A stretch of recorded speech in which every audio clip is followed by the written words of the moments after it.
of sea and sand. Now break down the acronym like you in class. Oh, they're selling the whole country. Ooh, they're selling aha. And I never been down with no OPP. I talk about selling our people's property. Don't know who doing it, so don't round me out. Don't send no police round me and tell me shush my mouth. Where's our conviction? But where's our pride? We selling everything, selling our backside. Just go online, it'll make you sick. You can buy any island, just point and click. See, they're selling our country, yes, they're selling our land. They're selling our archipelago of sea and sand. Now break down the acronym like you in class. Oh, they're selling the whole country. Ooh, they're selling aha. Hey, hey. Ride him. My mother always say when you find a donkey, ride it. Who's donkey? Man, come on. We got a whole nation in 73. Now we getting back the whole country. What kind of fools we must be, selling out for a bag of rice and a cup of tea. You know what just bugged me? Help me understand. I can't find piece of property for under 80 grand, but I can fix this. I know what to do. I can squat just like them other people try make me do. See, they're selling our country, yes, they're selling our land. They're selling our archipelago of sea and sand. Now break down the acronym like you in class. Oh, they're selling the whole country. Ooh, they're selling aha. They're selling our country. Ooh, they're selling our land. They're selling our archipelago of sea and sand. Now break down the acronym like you in class. Oh, they're selling the whole country. Ooh, they're selling aha. I get everybody sell some every day.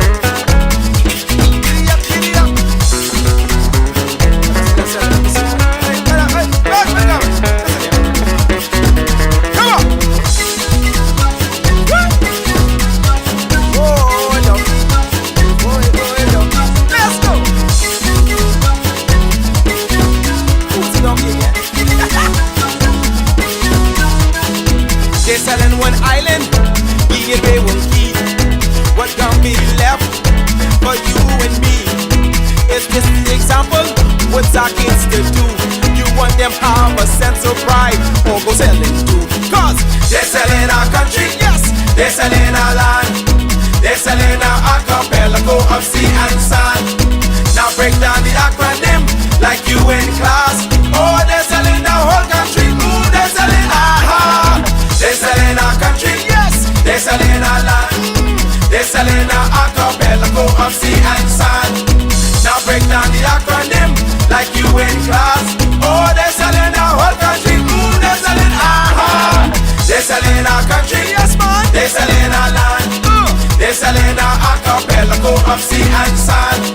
Now break down the acronym like you in class. Oh, they're selling the whole country. Ooh, they're selling aha. They're selling our country, yes, they're selling our land. They're selling our archipelago of sea and sand. Now break down the acronym like you in class. Oh, they're selling the whole country. Ooh, they're selling aha.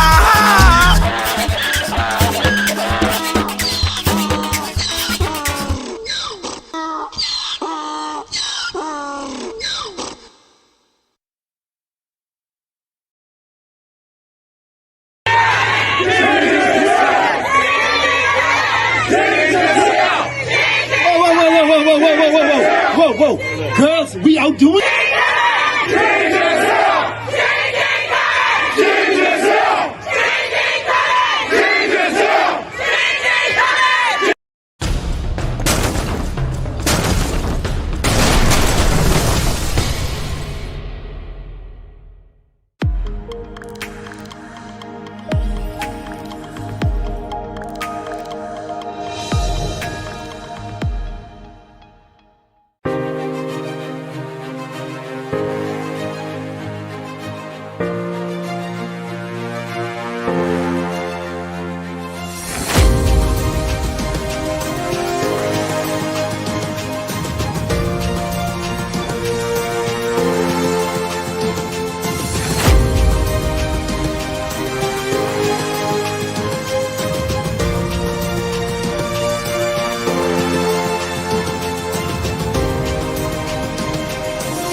down to the plate who have all the flags ringing all the time. So Thousands of them. Why the hell can't they step to the plate now? This is your opportunity, Louis, George, and the rest of the brothers, to be heroes. Stand to the plate. Go down to the defense force. Say, take me. Get all your brothers together. Say, take me. Let me go back and take my country. Let me become a member of parliament in Haiti. Let me make a contribution instead of sitting on, you know what, in this country, complaining all the time. Get down to the defense force and get out of here. Go help your brothers and sisters. So and then let us know what happened when you come back. I tell you, a whole mouthful. I have nothing.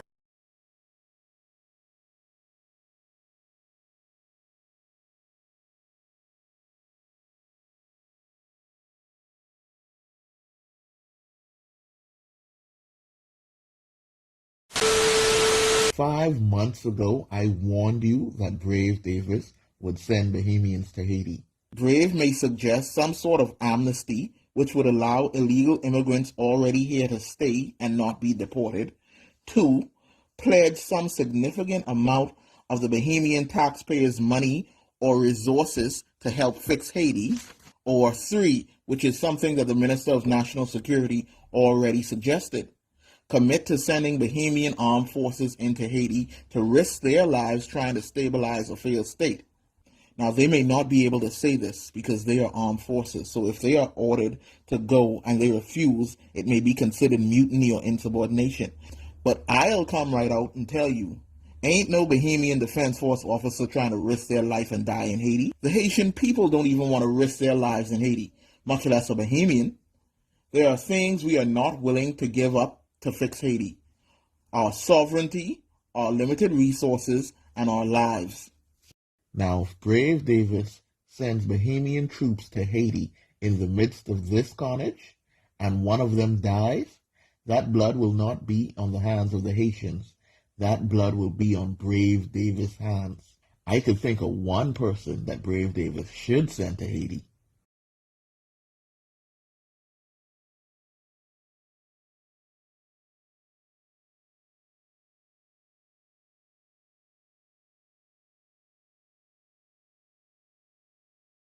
Rock passé! Rock passé! Let me just say that I have always been a part of this community. And there's no accident I know how to do all the dancing. Because I always be and share with you. Because you are me and I am you.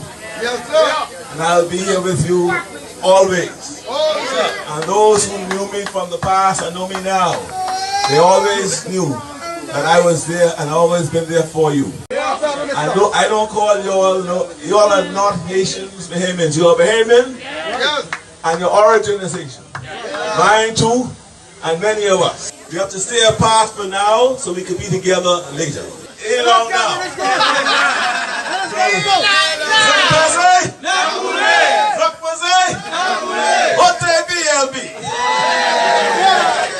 Are you all ready and willing to go?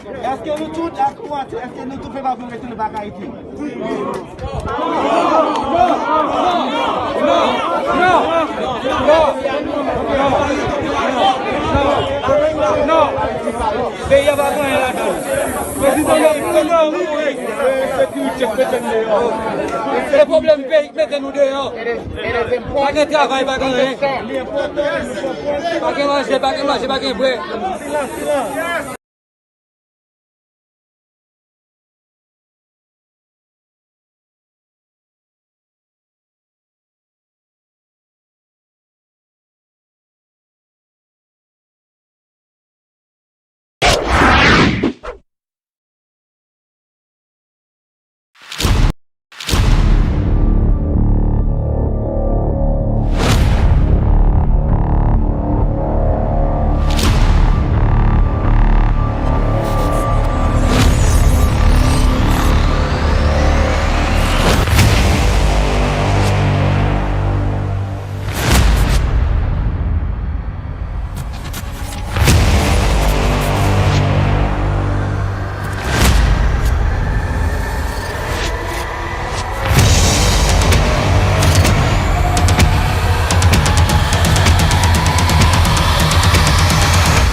Good afternoon, my fellow Bahamians, and thank you for being with us. Thank you for joining us. Thank you for always being here to educate yourself, excuse me, and to educate yourselves about what's really going on in this Bahamas, to come to be informed about what's really going on in this Bahamas. And we're going to have an interesting conversation today because we had an interesting week, and we're going to have an interesting week ahead. So thank you for being here. We're gonna get straight to it. Wherever you are joining us from, of course, you know we appreciate you 100%. We always appreciate your presence, and tell us where you're joining us from. Let's take a second for you to tell us where you're joining us from. Let us know in the comments where you're joining us from. Who are you? Where are you watching from? Because we have people watching from all over the world. I haven't had time recently to let persons know, share where they are from. So let's take some time to do that right now. Come on, why aren't I seeing this showing up in the comments? Let's see if we could get that done. Let's see if we could do that. Okay, Sandy Brennan is from California. Wow. Ebony Williams is from Nassau. Brenda Ferguson is from Marco City. Stephen Riley is from North Andros. Frank Carey is watching from Coral Harbor. Dorinda is watching from Golden Isles. Welcome, Dorinda. I'm not seeing the comments coming up on the screen for you guys, but we'll try to see if we can get that done. Freeport in the house. Donald McInnes. Vanessa Pratt is right here in Nassau. Lachelle Farrington is watching from Fort Lauderdale. Marcia Demerit is watching from Grand Bahama. Latanya Camper is from one of my hometowns, Exuma. You know, I'm from Rollville, Barratari. I'm related to the Roll and Bows in Rollville, Barratari. Sandlands Village, that's Trivia Bain. Tanel Taylor is in Florida. Thank you. Shanika Gray is in my hometown of Pinewood Gardens. Bradley Dean is in Freeport. Anishka H. Road is in Carmichael Road. Thank you, Carmichael. Craig Major is in Freeport. Siobhan is in Pinewood. Thank you, Siobhan. We're looking forward to take Pinewood for Pinewood this time so that we can really have a resolution there. Marathon, that's a Kunkale. Kunkale has been fighting for our environment for a very long time, and it's admirable what he has been doing. Barbara Cartwright is in North Andros. We are coming to Andros. All right. I think that's next week. I gotta look at the calendar. The dates are just flowing, man. Let me see. So, oh my God, next week we'll be in Andros. We just came back home. But the fight continues. We got to keep working, y'all. Ernest Thompson is in Freeport. Patrice Knowles in Cool Acres, Elizabeth Estate. Janice Simonet is in Eleuthero. Philip Johnson is in Riviera Beach. All right, Philip. You living your best life. Kamel Rodriguez is in Nassau. Donnell Mitchell is watching from Freeport. Eddie is in Abaco. We've been hearing so much from Abaco people. We'll be there soon. Natalia Munnings Roll is in Freeport. Elder Velma Smith is saying hello to everyone. Elaine Johnson is in Exuma. Patrick Newbold is in Marco City. Yes, let's take Marco City from the clutches of Fred Smith and his puppet, Michael Pintard. Cimarron is in Patrick Newbold, I should say, is in Freeport, Marco City. QTEL Louise is in Canada. How you doing, QTEL? All the way from Canada. Monique Burrows is in Sandy Point, Abaco. Thank you, Monique. Great Exuma. Elevate your thoughts. All right, Great Exuma. North Andros, that's Mildred Miller. Shanika Gray, Pinewood. Terrence Bastian is in watching from Cuba. All right, you all the way in Cuba. You living your best life. How's the weather in Cuba? Centerville, that's Beverly Adderley. Rhonda Wilson is watching from South Beach. Vanessa Pratt says you got the whole family sitting here with her right now, so maybe you're watching it on YouTube. See if we can get that chat overlay back up for you. I don't know why it isn't showing up. We can see your comments, but they're not showing up. So we'll just try it again in a little bit. We got Bryland is here. That's Jermaine Johnson all the way from Bryland. Thank you, Maine. Malik Moss is here. What is this? Carmichael, the great constituent Carmichael. That's Kathleen Delancey, a.k.a. Blue. Jason Simmons is in Treasure Cove. Hello, Jason. Christine Evans is in Baintown. Cutel Adderley is in Long Island. Adrian Wallace is in Freeport. Kunkley is now saying Nassau. He was from Marathon a minute ago. All right.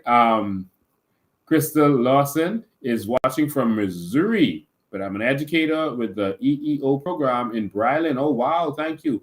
I've been in the Bahamas since the year of independence. Wow. Thank you so much, Kathleen Lawson. It's good to have you here. Thank you for your contributions to the Bahamas. Benel Ferguson is in Bamboo Town. Say, Lady Daxon or nothing. I'm with you. Bling something is out west, and they watch it from us. Mervyn L. Green. We are broadcasting you live, so I can't get the rest of you live. So sorry, Great Abakie Berry Islands. That's Edwin Ramsey. Marvin Evans is watching from Freeport. I'm sorry I can't get to all of you. Good evening to all of you. Thank you so much, Scotty Daxon, and the rest of you who are here. I got to get right to it. All right. Now, you know what you're supposed to do when you get here. That is tag some of your friends and family and share. All right. So that we can get this message out. All right. So we know what's going on. They're blocking this broadcast so that people don't see it. But so far, it hasn't affected us. Let's see if we can get that chat overlay back up and running. We'll see if it comes on. Hopefully, it'll start coming on soon. All right. So, ladies and gentlemen, we're going to have an interesting conversation today. You got to share this one. Make sure your family and friends. Okay, the chat overlay is starting to come up now. All right. So, yeah, we're going to have an interesting one today. Before we get started, I just wanted to say a special happy birthday to a couple of people, who are our supporters. Firstly, I want to say a happy birthday to this very special young lady right here, and that is Miss Deborah Ramming. She celebrated her birthday on August 7th. She celebrates her birthday on August 7th, and we just want to thank you. Of course, they always say the coalition has the best looking women, the most beautiful women, but they are beautiful and smart. So if you're beautiful and smart, you're definitely in the coalition. They say being in the coalition makes you smart. All right. So happy birthday to you. And thank you. Y'all, we also want to say a special happy birthday to Cregus. Cregus, some of us know him as Craig, some of us know him as Cregus, but he's all the way from Green Turtle Key, and he celebrated his birthday on August 5th. That was yesterday. Thank you, Craig Curry, also known as Cregus. Thank you for all of your support. We appreciate you.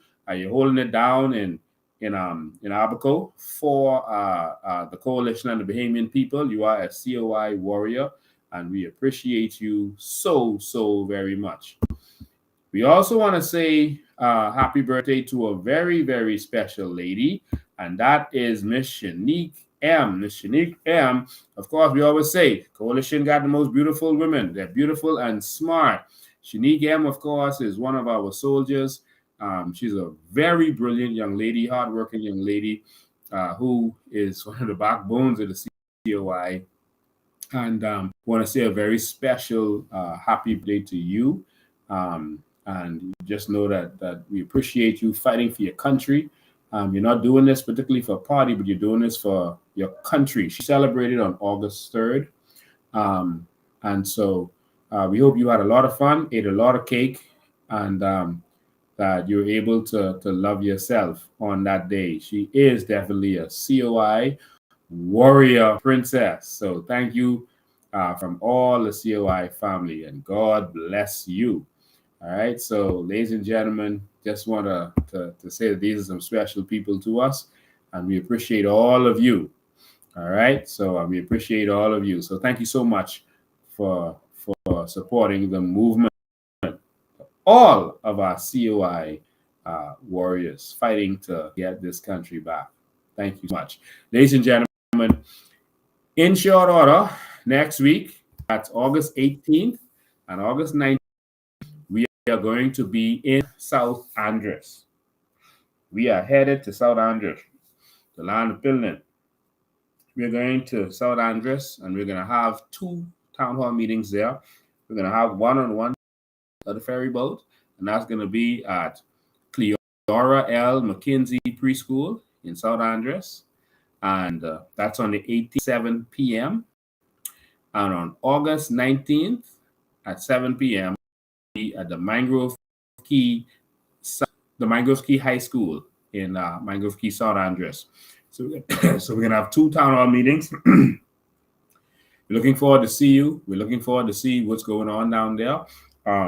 We're looking forward to hearing from you. All right. We got some information for y'all down in South Andres. Some serious information for y'all. So I advise you to come out. Hell, what we have to say. There's a lot going on in South Andres, but we really need change. Some people say, island people are afraid to show their face. Town is so small, they don't want to be victimized. But island people have been coming up. What we'll say is that we won't put you all on camera. We won't put you on camera. Just come out, hear what we have to say, and see how we're going to transform Andres on the whole. Andres is the 5th largest island in the entire Caribbean. And so it is a powerful opportunity for economic transformation in this country. All right, so make sure you are there. Thank you to all of you who supported our last trip to Eleuthera. If you'd like to support us with this trip, you again can do so. You can go to our website and you can use your card and you can sponsor us there, or you can go to our office and you can sponsor us there or get in contact with one of our leaders. I think you can. All right, you can use this QR code also, and you can sponsor and donate to the cause. All right, or you can click on right in the comment, click wherever you are. If you're watching this from Bahamian Evolution's page, Coalition of Independence page, or my page, Lincoln Bain, you can just click on the link that you see there now, and that will go to Suncash. This link goes to GoFundMe. All right, so I'll put it to the Suncash one for now while I talk a little bit more. All right, but you can also just go to our website. So the links are there, so I'll move it off the screen. But ladies and gentlemen, we have a serious conversation today. All right, don't even know where to start. I'm gonna have to start somewhere. All right.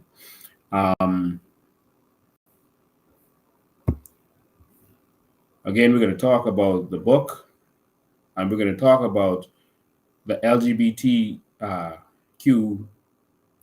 bill that passed in the House of Assembly, and y'all didn't even see it. It just passed.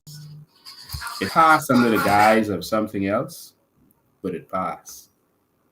None of you noticed that they were pushing a special bill right in your faces while they got you to talk about other things, including me. They distracted all of us while they passed the bill.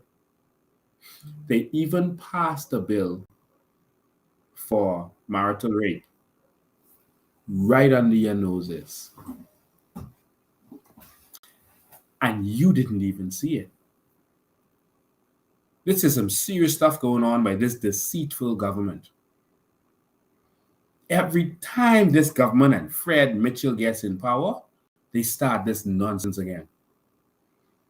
Every time they get in power, they try to sneak something in there. And they weren't successful before because everyone saw their referendum coming in, Bill number 4, that they were trying to push on us that would have allowed gay marriage. But guess what?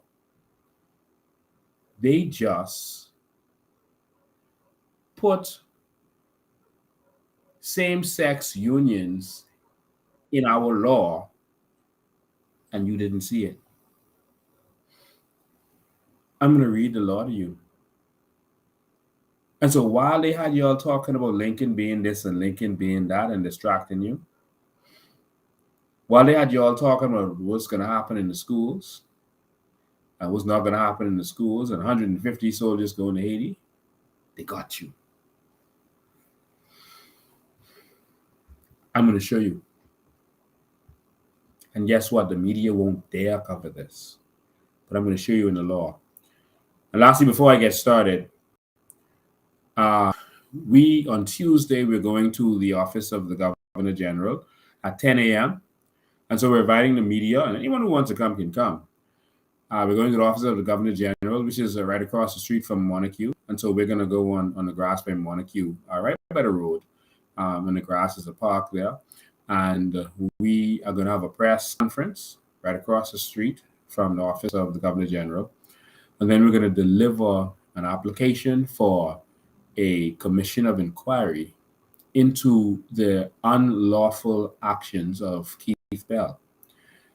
The unlawful actions of Keith Bell issuing or allegedly issuing or lying about issuing, either one of them are out of order, issuing citizenship to illegal immigrants and to some children born here unlawfully, ultra-virusly.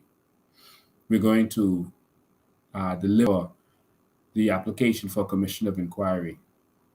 It's up to the government whether they go forward with it. They should.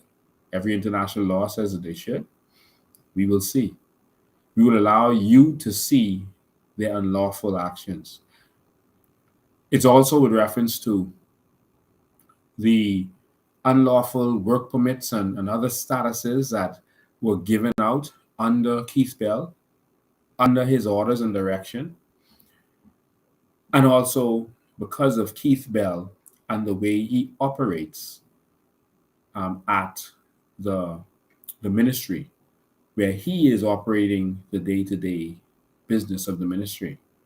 And I can tell you that they are attempting to put the director on administrative leave. The deputy director is already on administrative leave. They are attempting to put the deputy director on administrative leave. That's supposed to go down on Tuesday. And Keith Bell's office is moving from Monarch House, which is where he was standing in the window when Pintard was pretending to be interested in immigration.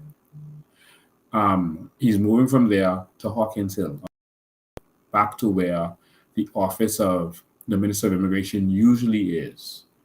And so there's more on that, and I'm going to break more on that again on Tuesday. And there is still more information on what's going on. We don't want you to be distracted.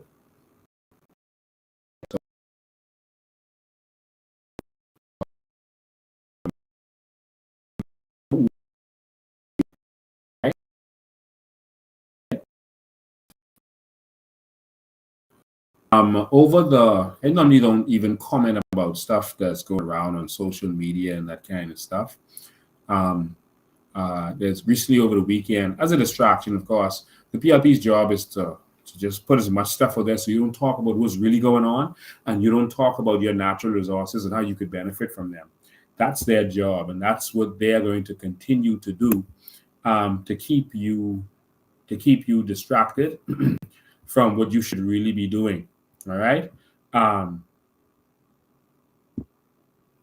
That's to keep you distracted from what you should really be doing. Now, I'm going to touch on a couple of things. All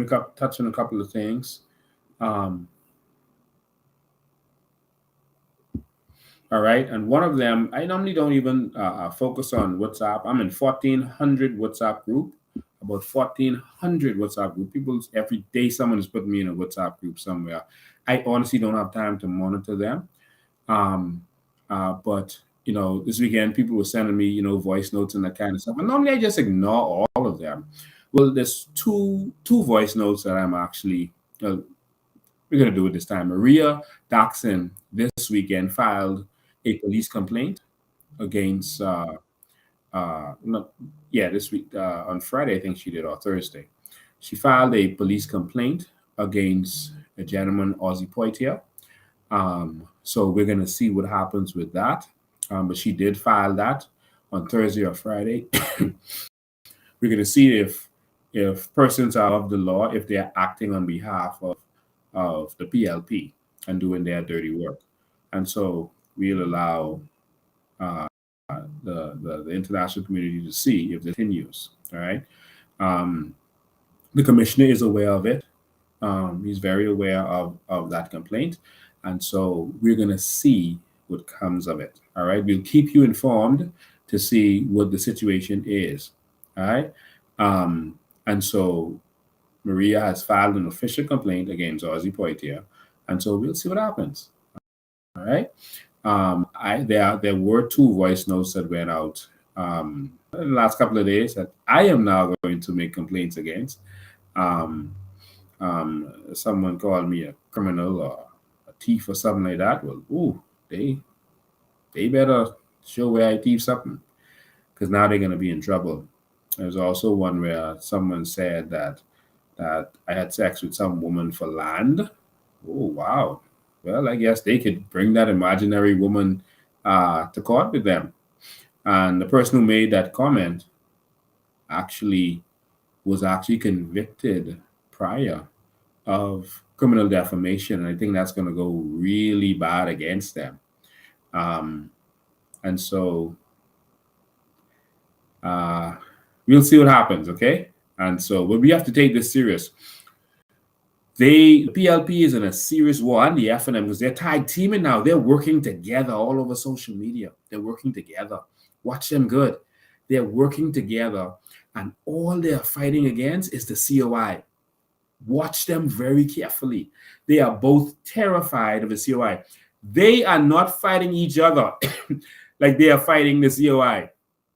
The PLP is saying nothing about the FNM. They're not fighting them. The FNM is not fighting the PLP. I know they did this little show thing with Keith Bell, but they're not fighting. They're not fighting for immigration. They have no interest in immigration. Pintar doesn't say nothing about the shanty towns or the legal immigrants who are coming here and taking over our land. He doesn't care about it. This is all a show. All right. And so watch who they are fighting.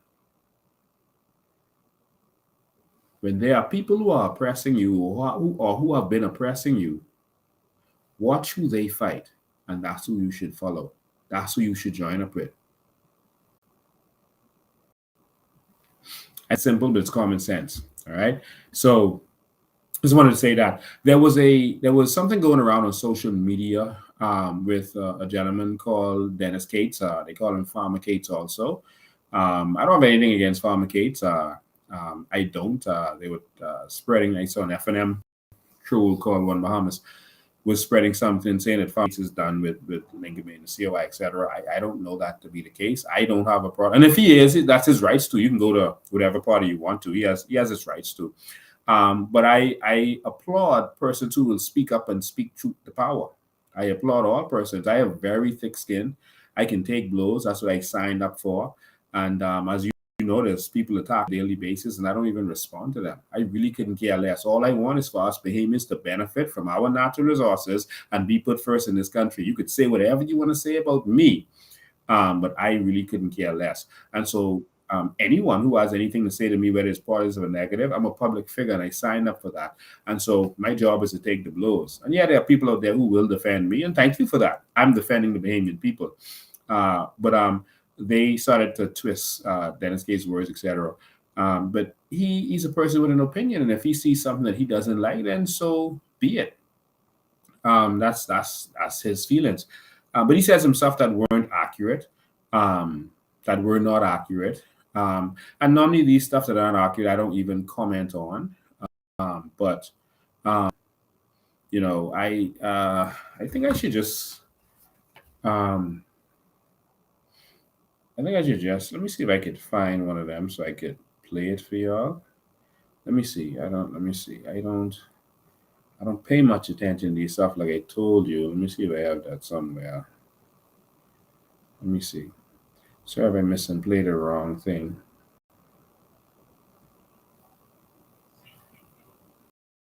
Okay, yeah, I think I found one. I'm going to play this for you. Listen, everyone has a right to their opinion. But they don't have a right to wrong facts. Here we go. I switch on Lincoln and I switch on Maria. All I did was speak truth to power. You see, that's the problem. Okay? That is the problem with people. See, nobody wants you to point out their wrongdoings.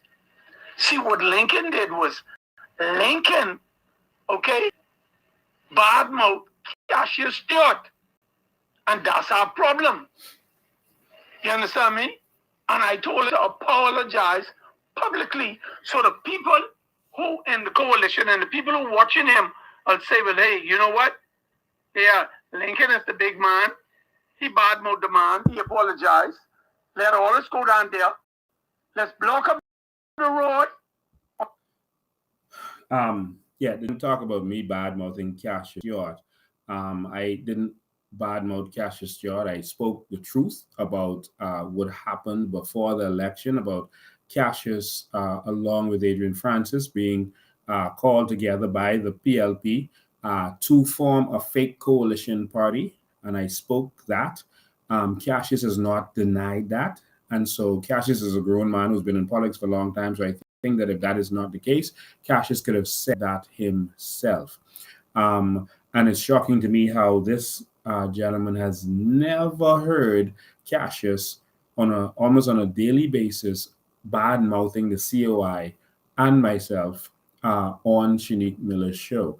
I don't even respond to that stuff. I don't have time to waste with that. But it's amazing that you could hear me speaking the truth about what happened before election with them forming a fake party, which is the intention again this election, and talking about an event that was supposed to take place. But I'll let the rest of it play, and I'll speak to that. All right. Why, Godfrey, you and Jeff has problems. Sorry, that's the wrong one. Let me go back to the next one. Hey, on Prince Charles, Baraton, Independence Highway, park on all both sides of the road. People fill up the road, when they go on and they want a handful of people, you know why? Because this is what we do to one another.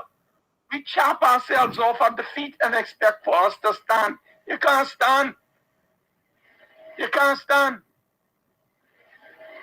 You see? And Lincoln was mad at Cassius Stewart because of the vote that was voted among the coalition that put Cassius Stewart as leader.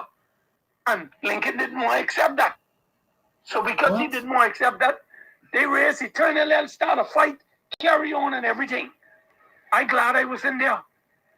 So the gentleman says he wasn't there. All right. So someone saying they wasn't there and then saying that something happened and people are sharing that as if it's credible. The man said he wasn't there. Let me make this clear. The Coalition of Independence never had an election where Cassius Stewart was present, nominated, or had any involvement. All right? That never, ever happened. All right? That is a blatant, outright lie. Now, there was an instance where we were trying persons were trying to get everyone together, and it was actually the PLP that was trying to orchestrate this. They were trying to get persons together at this point, and they said that they wanted to have some kind of vote, all right, to see who would be the candidates, who would be the leaders, etc. We had not come together yet, but they kept trying to confuse this thing and trying to force us together. And so everyone came out. I had a big, we had over 100 people there with the COI. And so they made a rule saying that only 5 people from each could vote.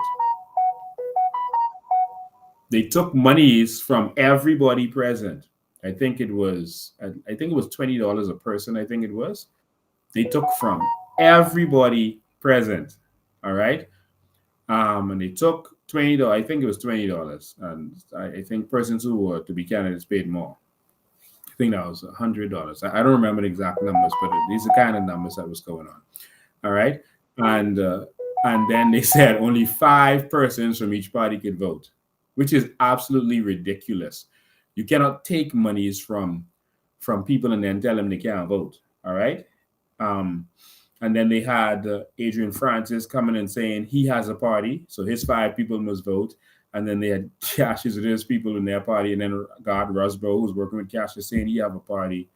And Ali McIntosh, her 5 people. which was totally ridiculous. We allowed the process to go through to see who was working together, etc.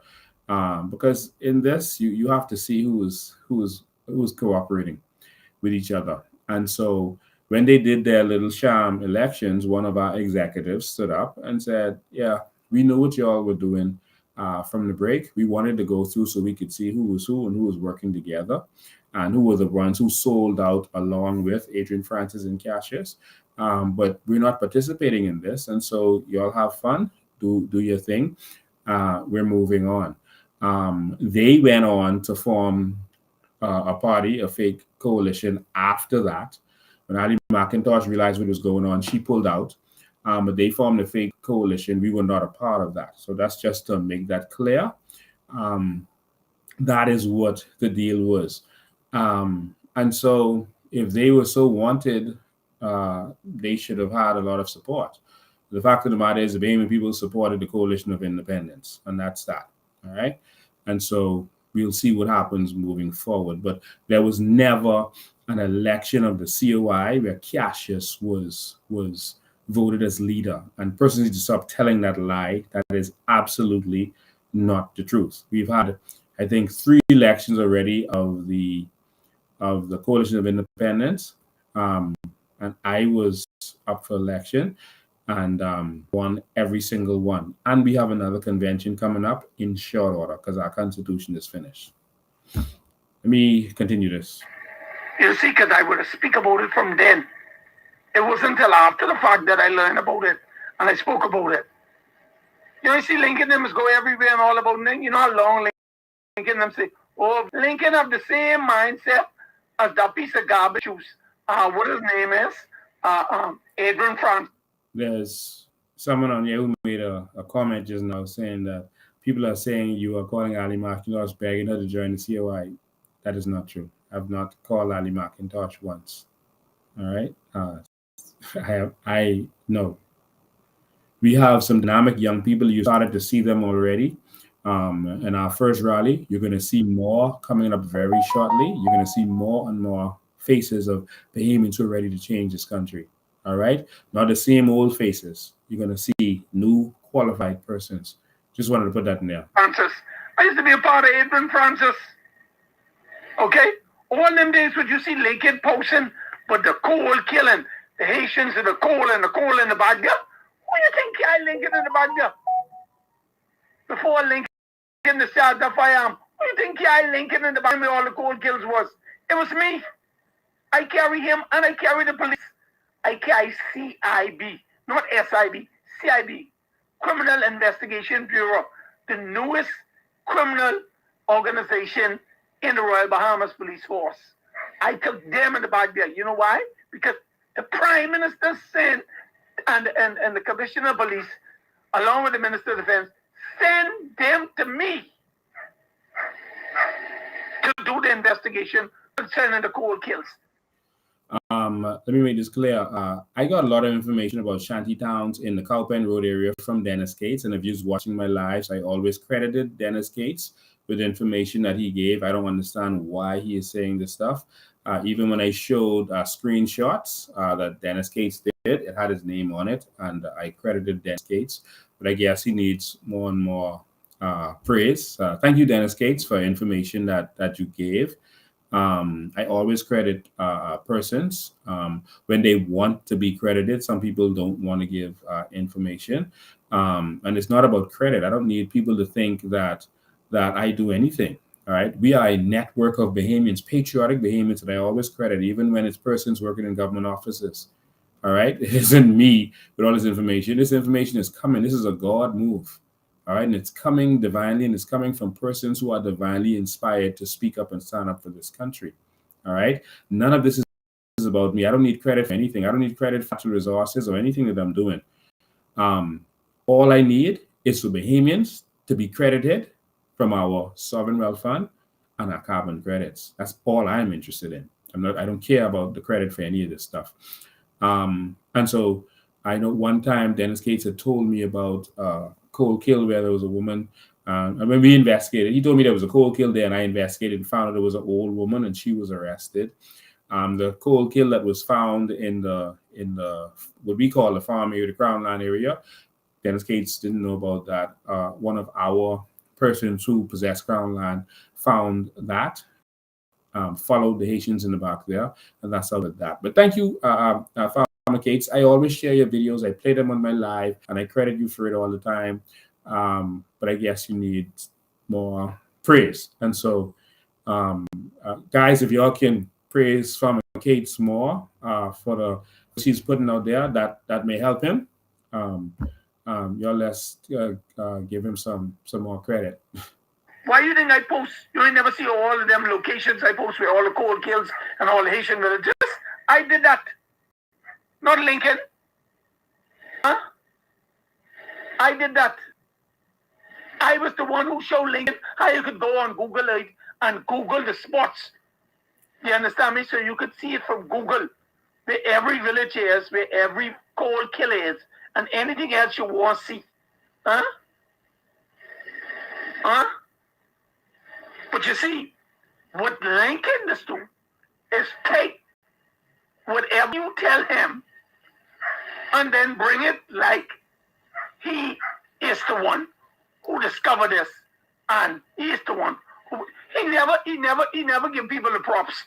Not just me, many other people. He never say, but hey, you know, such and such a person, you understand me? Bring this to my knowledge and my understanding. He don't do that. Understand me? I mean, it's okay if some people don't want to be known or don't want, you know, be affiliated or, you know, want to remain in the shadows. That's fine. But me, I want people to know I'm fighting for my country. That's why I went ahead and did it myself. I just post one or two. I post all. And every village against me. And I go in every one of them villages. Why you think I never went with him when he going down there with Miss Curry? Why you think I never went? I didn't know it was coming.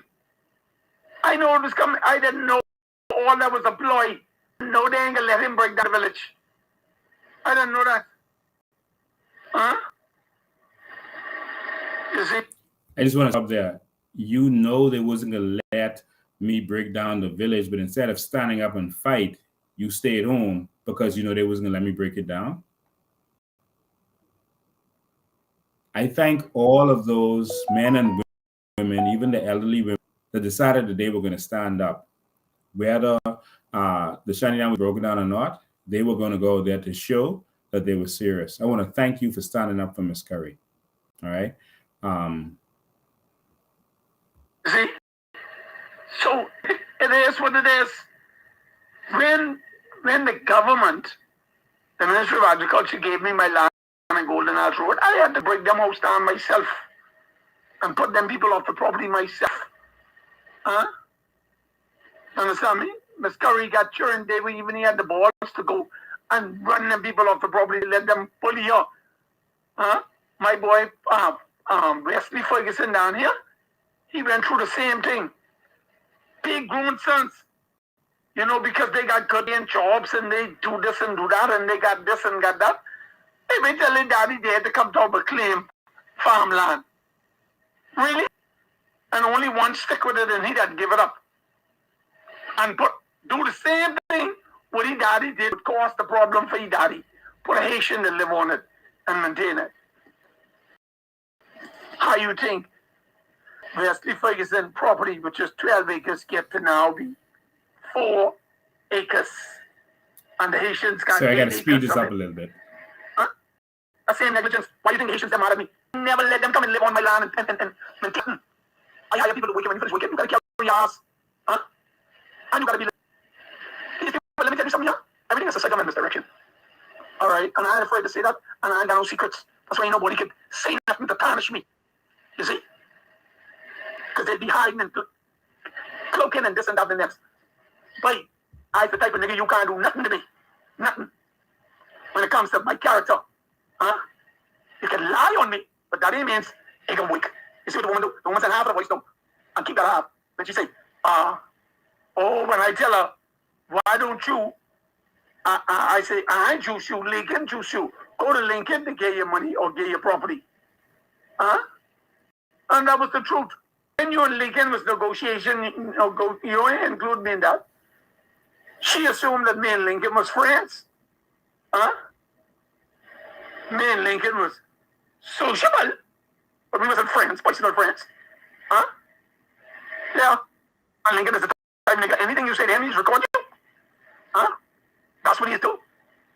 You see, and I'm quite sure you have a lot of recordings of me. Because I say plenty things to him. And if he won't post them, he can post them. And I never scared. The only thing I'm afraid of is the creator. You understand? That comment about that he's repeating and sharing around with that nonsense about some juicing and not, I don't deal with slackness. All right? That is absolutely false. And some person's got to prove that. And again, if there's a woman, she sounds like she would be disgruntled. So that's an easy witness. So anyway, I'll leave that there. But that is completely false. In terms of I always record people, I don't. Who have I recorded? I've recorded Lanisha Rule. We all know about that. And many of you would have done the same thing in that instance, and I would do it again. Because if I get a call from a senior F&M who tells me that they're trying to set me up, they're going to call me into a meeting. She's going to call me into a meeting, protect myself. That's what I did. I protected myself. I never released that recording to the public. And you can Google and you will see the newspapers both said that they asked me for the recording. And I said, I'm not releasing that. All right. I didn't record her for that reason. The only persons I let hear that was senior F&M officials. After it went down, my Pinewood executives were angry because of what went down. Antoinette Dean was the chairman of the Pinewood executives, and she spoke to senior F&Ms, and so did I. And I let the F&M official hear a part of it, and they recorded that. And you can hear from the recording that it was a recording of a recording. All right. And they asked me for the original, give it to them. And Frank Watson and them was trying to get me because there was stuff said about Minutes that could have hurt Minutes. And I said, listen, I'm not dealing with stuff that way. And I refused to release it to them. All right. And so I'll leave that there. Listen, if the PLP had anything on me or the F&M, they would have already released it. The only conversation they could have about me is some civil lawsuit. And of course, they have trolls who are the average and, former criminals or present criminals. And so they're talking about a civil case and saying that I got convicted of something. I've never been convicted of anything in this country. You can't get convicted of something in a civil lawsuit. But PLP has slow trolls. There's a civil lawsuit where I invested, a woman invested, and she says that I'm supposed to pay her back personally. All right. She says she paid me through a check that was written out to her, and she gave me that check written out to her to cash.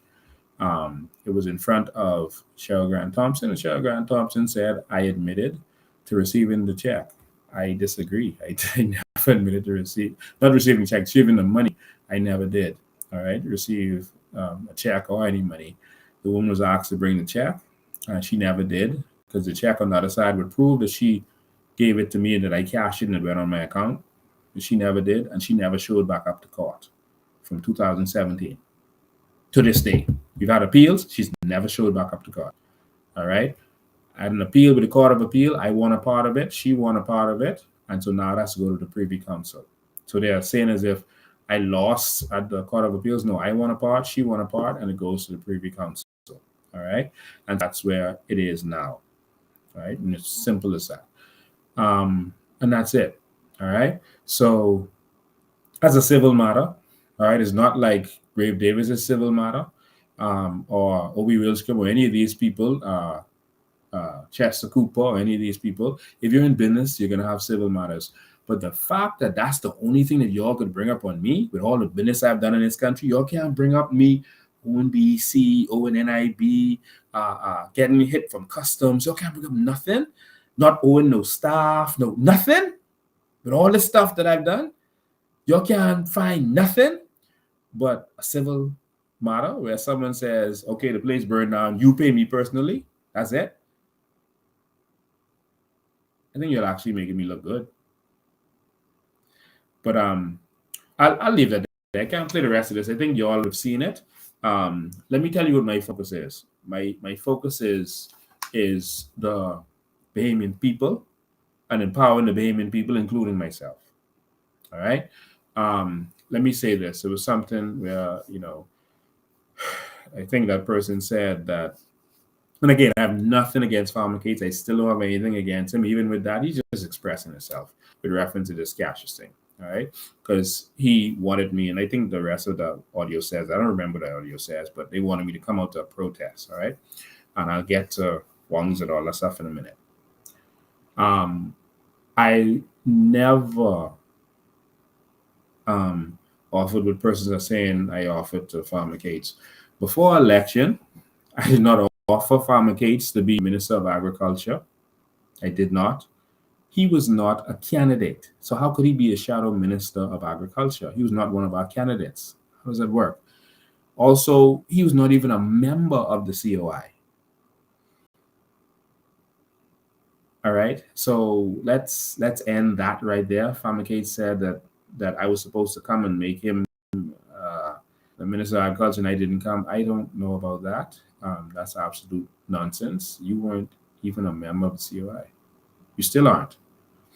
And in a lot of his, he made it clear that he is not a COI. All right. And so to be clear with that, all right.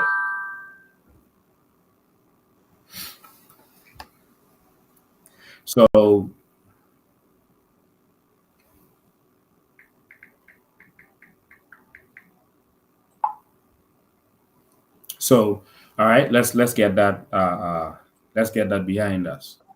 All right, so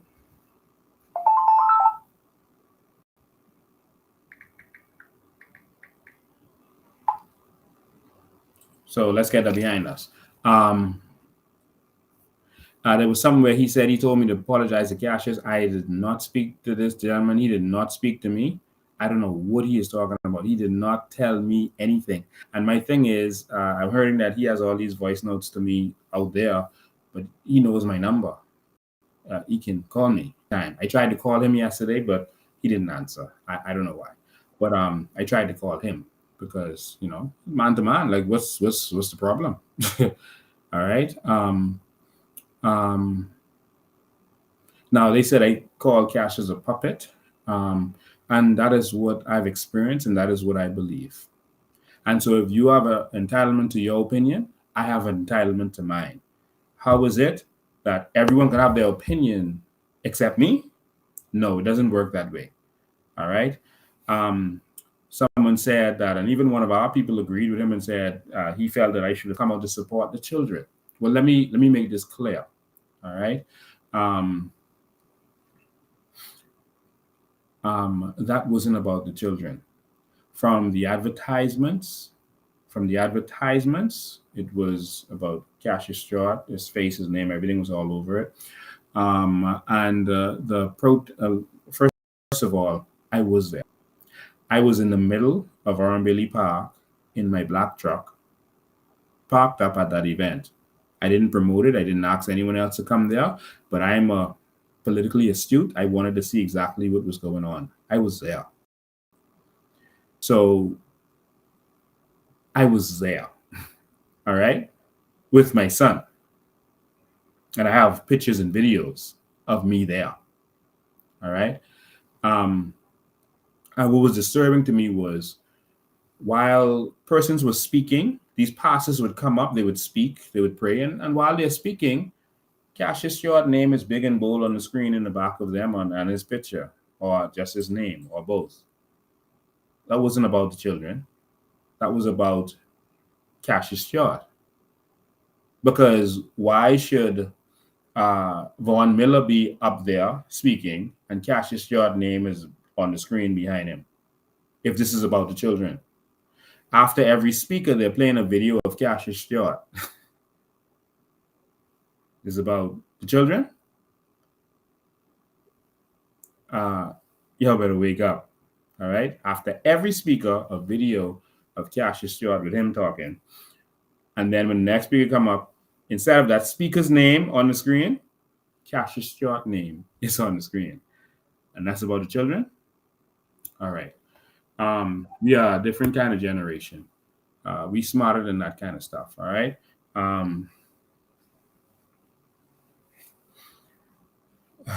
There's some strong words. Let me ask everyone a question here. Let me ask everyone a question. I spent too much time on this. All right. If Renard Henfield calls you guys to a we march right now and say it's for country, would you go? If Renard Henfield says, hey, we having a remarch and you all come out for country, stand up for your country. If he says, oh, this remarch is for the children, would you go? Let's do this for the children and for country. Would you go? I see everyone saying, nah, hell no. Well, I've had experience with Cassius Stewart that shows that he sold out to the PLP, and before that, he was an F&M candidate after speaking badly about Hubert Ingram for years. You see, running for the F&M don't bother me, because I even was going to go into the F&M and run until I saw what Minnis was into and I pulled out. But if you speak badly about a party and its leader for years, how do you then go joining them? After you've been telling everyone to follow you, attacking the F&M, you went there, tail between your legs. And now after dissing the PLP, you there letting them use you to form a fake party? That's my experience. So just like I would not go to Renard Henfield anything, I chose to not support Cassius Stewart and what he's dealing with. And it's simple as that. Cassius Stewart has to first convince me that he is not a homosexual.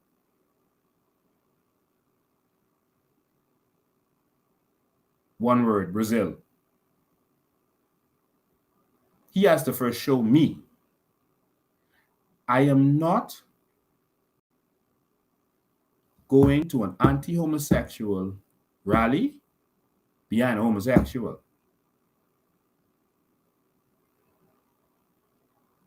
So first, what I want to know is whether Cassius Stewart is one. So, and then when he answers, we can talk about Brazil. I don't mince my words.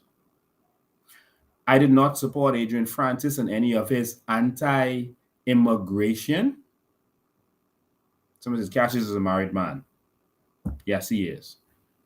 There are many married men who are homosexuals. Tell me you're not homosexual, because you never speak against homosexuals before. All of the issues we had before, Cassius Stewart been in politics and ever saw him speak out against homosexuality before this? When the Vote For bill was coming out, all over TV, speaking out against that, speaking out against Fred Mitchell, etc., speaking out against Tory, the previous transsexual or transvestite, blocked up from being able to be around children. It's a big thing on my radio station. Y'all ever saw Cassius Stewart speak a word against this stuff? Ever? Ever? Have y'all ever seen, so you're telling me that I should have been there to protect the children? Before I get there, I didn't trust going with Cassius Stewart to that thing. I'm being real with you today. We're having a real conversation. Someone says stay focused. I am staying focused. Because we keep getting deceived by the same old political tricks. They keep with this bait and switch, putting fake people in front of you and getting you to go with that, fake issues to distract you and getting you to go with that. And that's what keeps happening.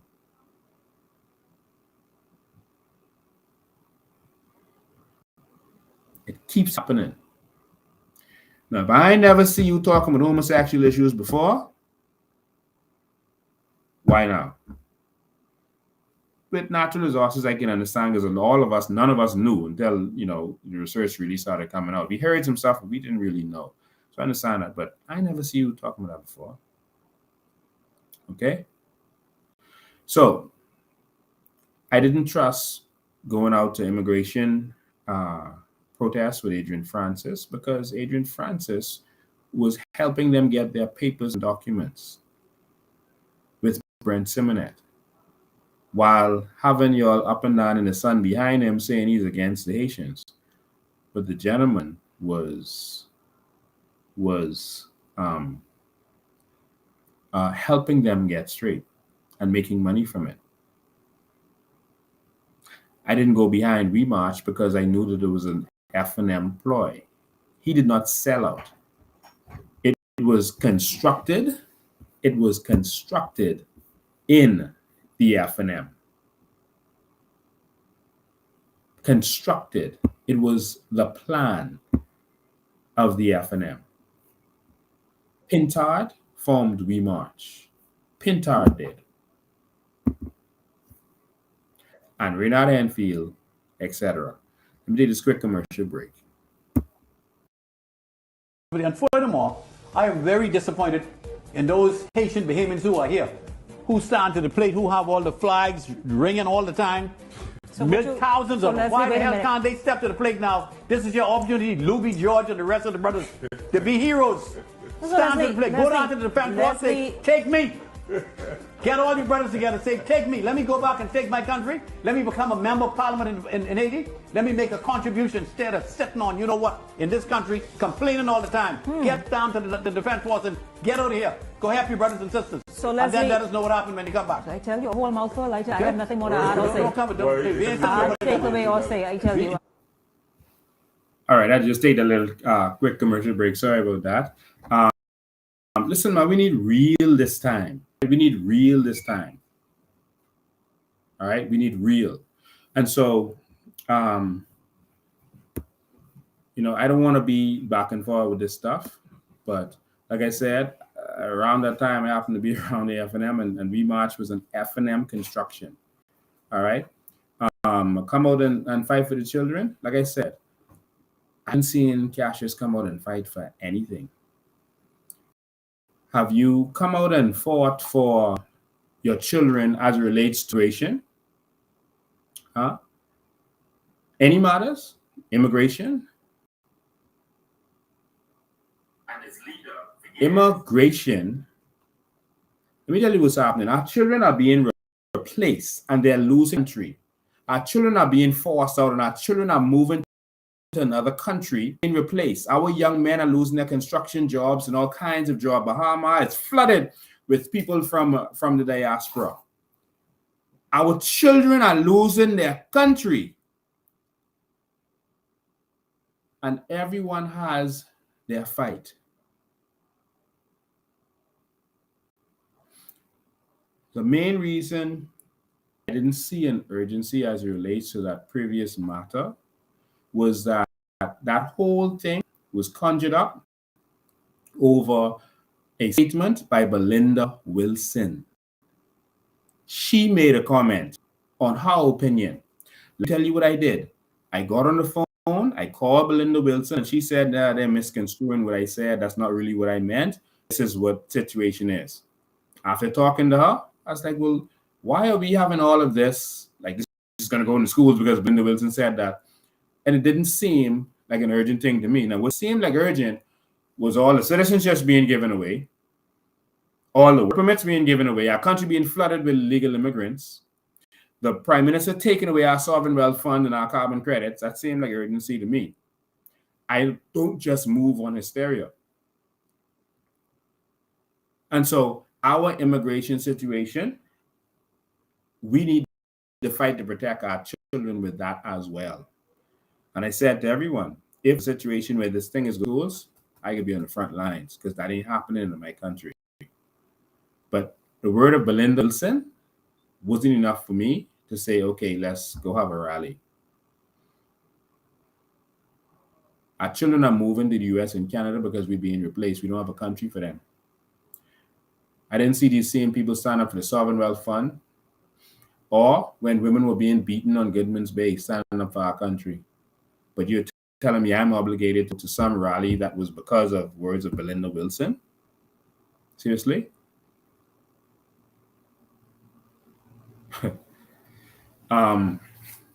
We got to be real. All right.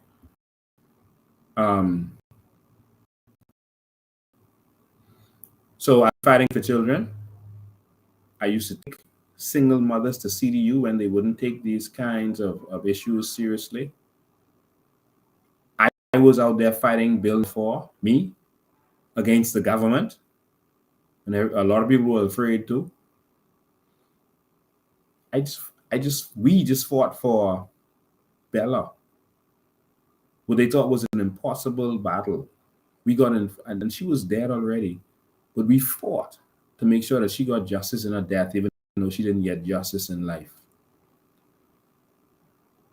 They told us the father couldn't have her because they wasn't married. We said no. Whatever you think the law says, we're going to do something different. So myself and Maria fought.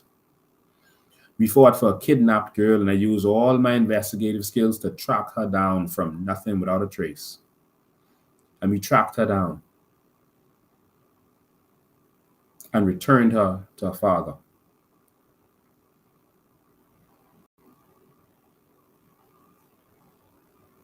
I fought for a disabled child to get him in an appropriate school that was closer to his home. Because sometimes, even though he could hardly see, he has to catch a bus. But they didn't care. We got him straight. I've been fighting for children and young people, including being an angel investor for years, investing in businesses of young people. And so if I decide to make a wrong move and not show up to a rally, don't condemn me for one thing. I've been doing this for a very long time. All right. So I want to get to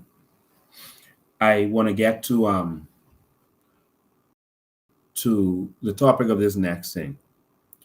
I saw a picture going around in Wongs. And so what I always do is investigate. 20 years of doing this, and let me tell you what has never happened. No one has been able to sue me for defamation, and no one has been able to arrest me for defamation. Because when I speak about what I know. All right? Or what I have questions about.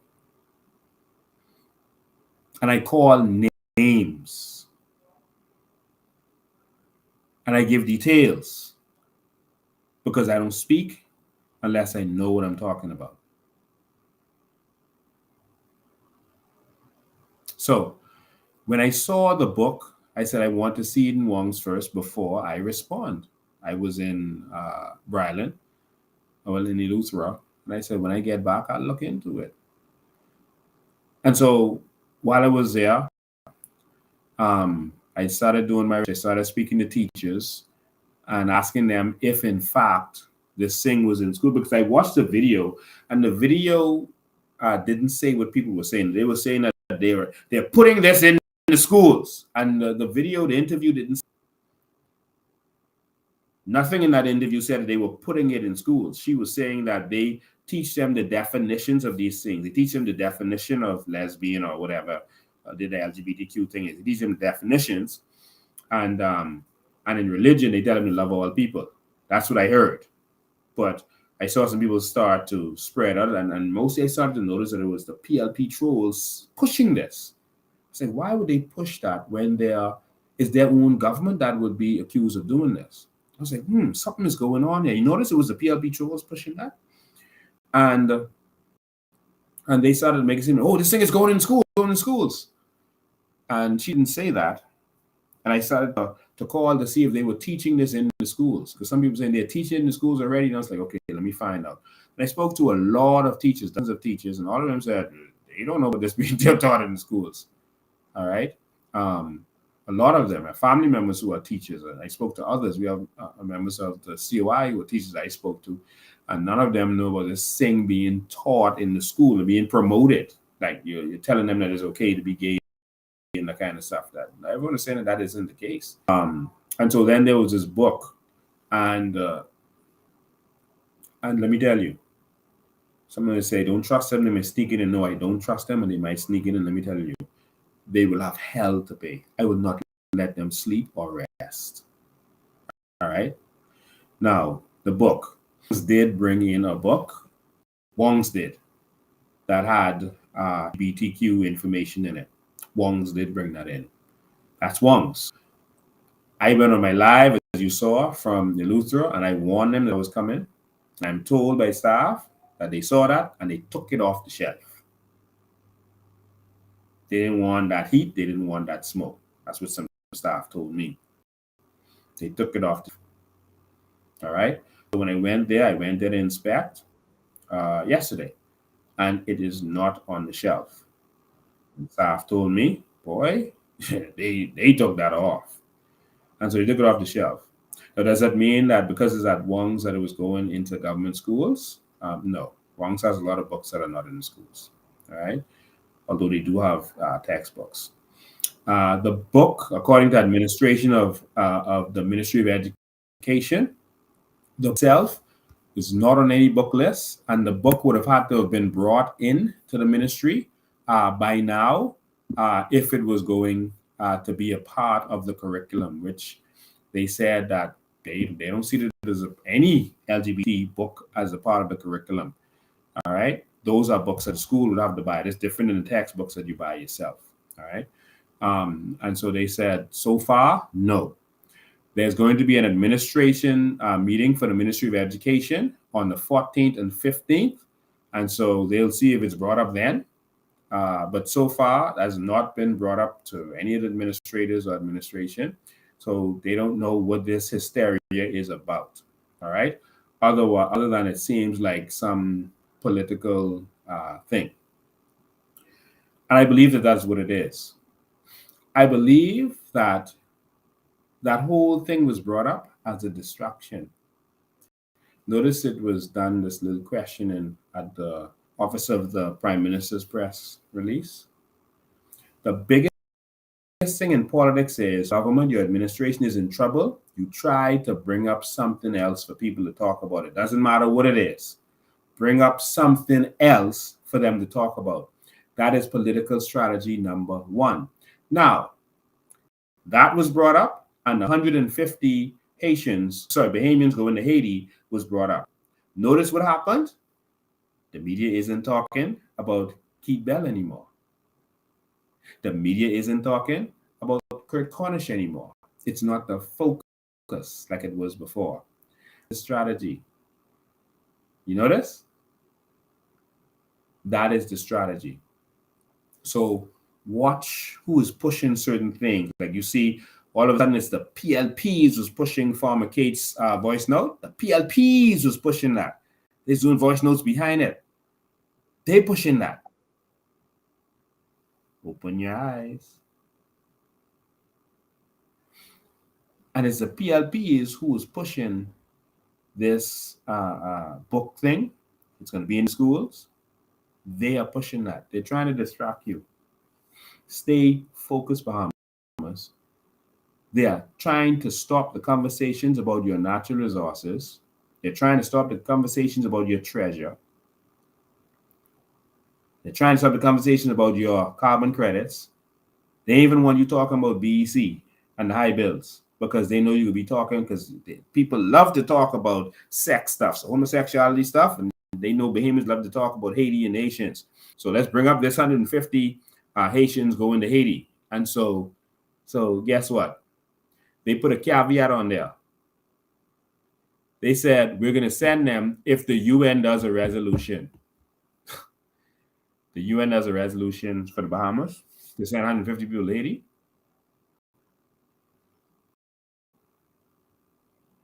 So that's so later they will. We never really was going to send them. No, we said the UN not do a resolution. See, they ain't do the resolution, so they ain't gone. No, they want you all talking about it. You see, I don't let them. When you're a chess player, you don't let the other person control the board. When you are a good basketball team, you have to control the tempo. Don't let the government change your conversations. And they're doing it with stuff that is good to talk about. Because it would be irresponsible to not go out and save the children, man.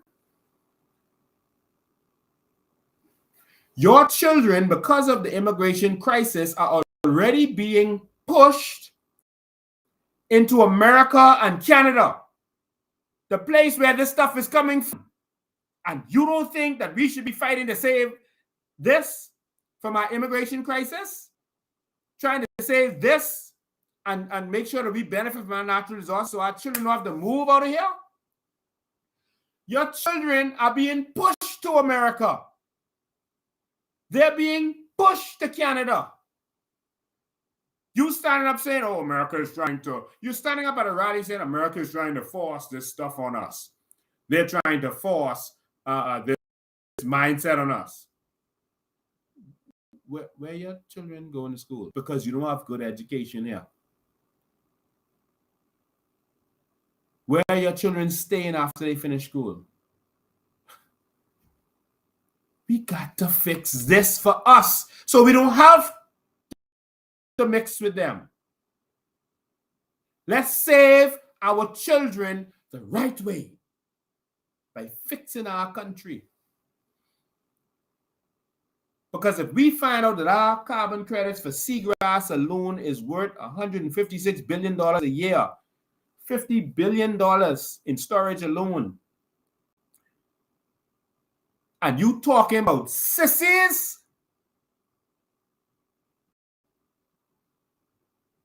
While the Prime Minister taking that for himself and telling y'all he ain't giving y'all none of it, he is only going to reduce taxes eventually. And you want me to come out there to talk about sissies? Y'all better wake up. You negotiate from a position of strength. That's why we had so much weak leaders and they're controlled. No one is forcing them to do anything, you know. We're still not a part of WTO, you know. No one force us. They're not forcing you. They're just offering the bribes. Qatar is in the WTO. WTO had a problem with the way they empower their people. You got to be 51% Qatari to have, and they have certain laws that benefit Qataris, right? And so they met with Qatar, and they said, you got to change your laws. Qatar said, no. Our laws will always benefit our people. We always put our people first. This is all I want to do. Just put our people first. And so they said, well, okay. WTO said, well, we're going to change on you because you signed the treaties. They said, listen, that's a lot of paperwork and stress. What we'll do is turn our natural gas mines and our oil mines. Don't worry about it. Be good. We've made every one of our citizens a millionaire. We own 1% of all the shares in every company in the world. 1% of all the shares in the world is owned by Qatar. That's often well found. And we own more land than the Queen, including in England. And so, well, the King now. At the time it was the Queen. And so, listen, you don't want to give them no stress. We'll shut the oil down. Don't worry about us. You ain't got to sanction us. And WTO said, hey, hold on, wait, now you're being a little rash because they need our oil. I mean, the natural gas. You're being a little rash. Hold on now.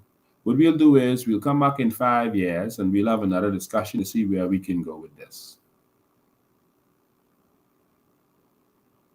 Qatar had the World Cup. And they announced anyone fly that flag is going to jail for 10 years. Did you see any protests against them? Did you see the UN speak out against them? Did you see any sanctions against them?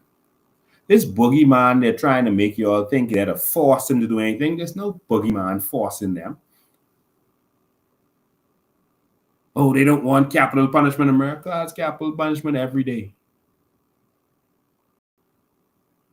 No, they are taking bribes under the table, making themselves rich, and then just doing what they're told. But we need a new leader who don't take bribes, who's been tried and tested. Every time I fought for Bahamian people, they tried to bribe me. And I told them no. When they see all the victims of the people in Pinewood houses is breaking down to many other situations, they tried to bribe me. I never sell out. I don't sell out. This PLP administration has tried to bribe me. I told them no.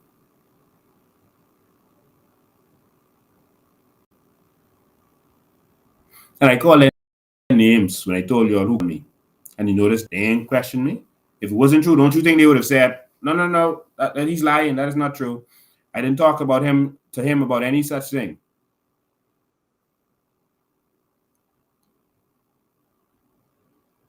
They tried to bribe me with money and position. I told them no. Give the Bahamian people what belongs to them. And so we got to stop with the distractions, all right? That's what this whole thing is about. Distraction. All right. And so what were they distracting you for? What was all this kick and all this stuff for? It was because they were passing a bill. And they changed the name from the Gender Equality Bill to the Protection Against Violence Bill. Now, why did they change that name? Because anything with gender is going to cause Bahamians to wake up and say, hold on, what's this y'all trying to pass? And then people are going to look in the bill and see what's happening. So these slick PLPs who are always trying to put one over y'all, they got y'all this time because y'all was distracted. Talking about homosexuals. While they was passing a bill for the homosexuals. Y'all ready to see this? Because y'all might want to see what's in this bill. Ready to see this? They distract y'all talking about the 150 Haitians and talking about this thing going into schools while they was passing a bill that changes everything.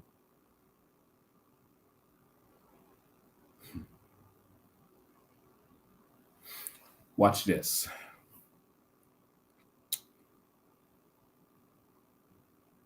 This bill was not about the protection of women. This bill actually introduces marital rape.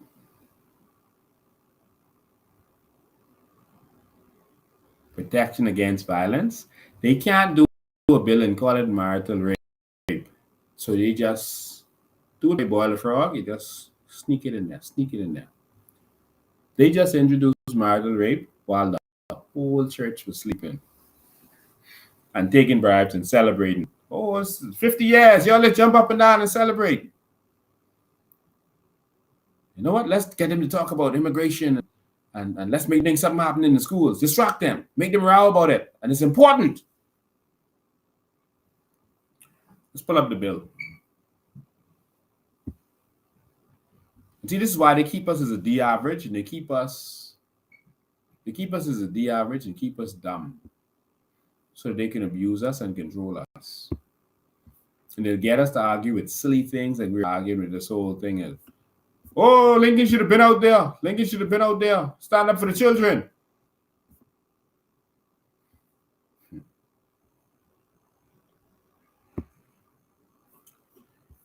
And this is how we get swing every single time.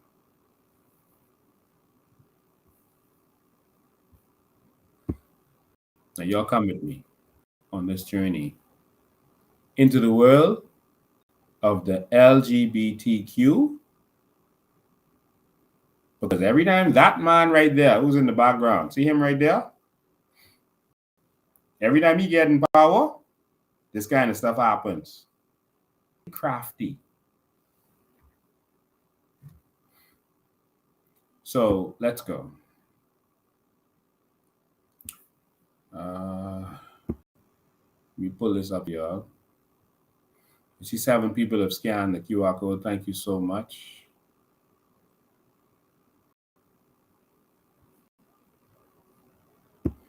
Okay.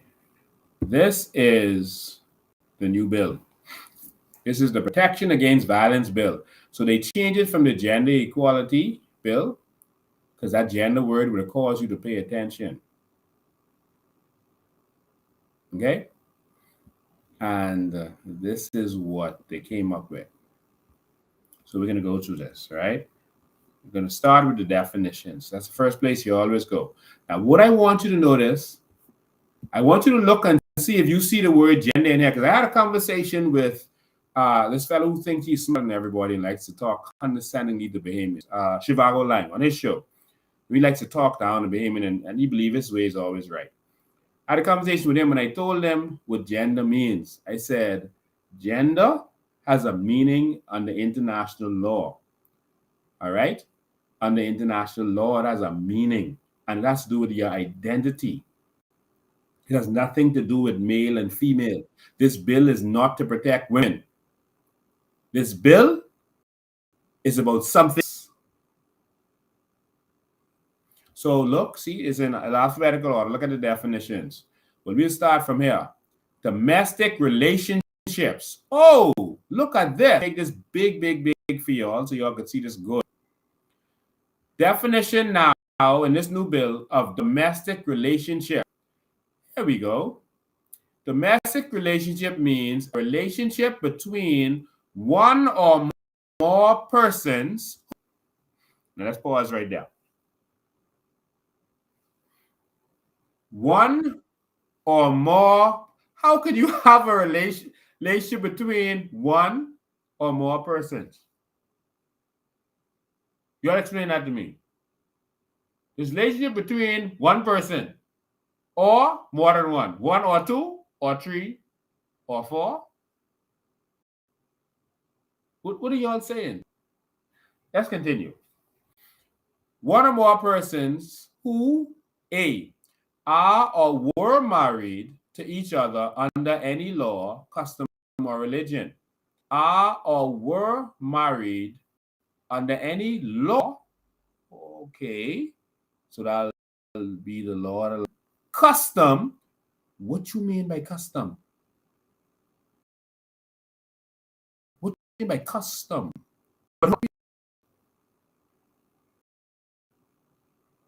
Okay. Next, B. They cohabit together, live together. Okay. Are engaging or in an actual or perceived romantic, intimate, cordial, or sexual relationship of any duration. Okay. Are parents of a child or are expecting a child together, or are foster parents to a child. They are family members, this E, related by consanguinity, which means by blood or DNA, etc. So that means blood relative. Affinity means by law, and under marital law, that means by marriage. So like through marriage, you're related. Or adoption, all right, which would be someone outside of blood or marriage. F, are living together as spouses, although they are not married. G, share or share the same household. H, are co-tenants. I, is a house help to the household of the other. J, lives in or attends a public or private care institution and is under the care or control of that person, the other person. K, is in a relationship as determined by the court to be a domestic relationship. Okay. You need to figure out what that means.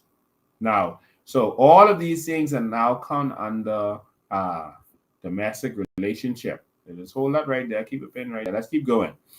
Now, there's a thing called economic and financial abuse.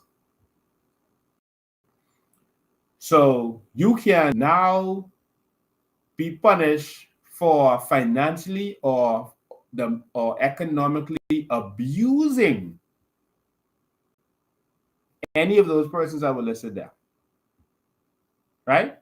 A, any unreasonable deprivation of economic or financial resources to which a victim or a family member or dependent of a victim is entitled under any law, or requires out of necessity, or has a reasonable expectation of use, and such resources include any of the following.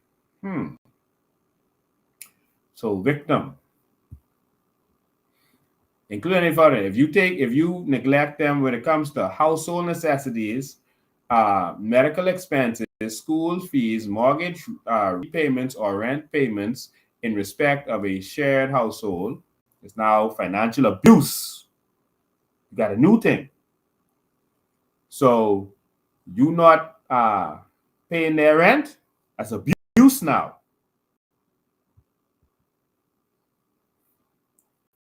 You're not paying the school fees, that's abuse now. You're not paying the medical expenses, that's abuse. Any household necessity, you didn't buy the cleaning products, the bleach, that's now abuse. That's violence. B, denying a person the right to seek employment or to engage in an income-generating activity. C, unreasonably depriving a victim or a family member or dependent of a victim of property in which the victim's family member or dependent has an interest or a reasonable expectation of use. Unreasonably disposing of or intentionally destroying or damaging property referred to in the property, and engaging in the pattern of behavior, the kind and purpose of which is to exercise coercive control over or exploit or limit a person's access to financial resources so as to ensure financial dependence. So if you do anything to make them dependent on you, that's now abuse. That means a person who has committed an act of violence against another. Violence. Violence. Let's keep going. Let's go. I'm going to skip over. Notice we ain't see gender yet, right? You see gender anywhere in here? Let's keep going. They didn't define it, but I'll show you where they snuck it in. Because they just refer to the international laws. They say whatever is the law in the treaties and international law, that's what we're going by. Chicago line. And we'll get to that. Sexual abuse means any act or behavior of an intimate nature forced upon a person without their consent and may include a sexual offense specified under Sexual Offences Act. Now, hold on now.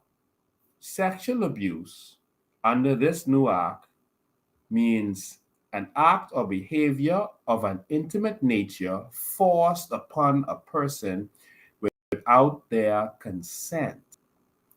But hold on now. Let me see who these persons are. We got to go back up. Because they including married persons. Remember the definitions? Hold on. Domestic relationship, which is what this act refers to.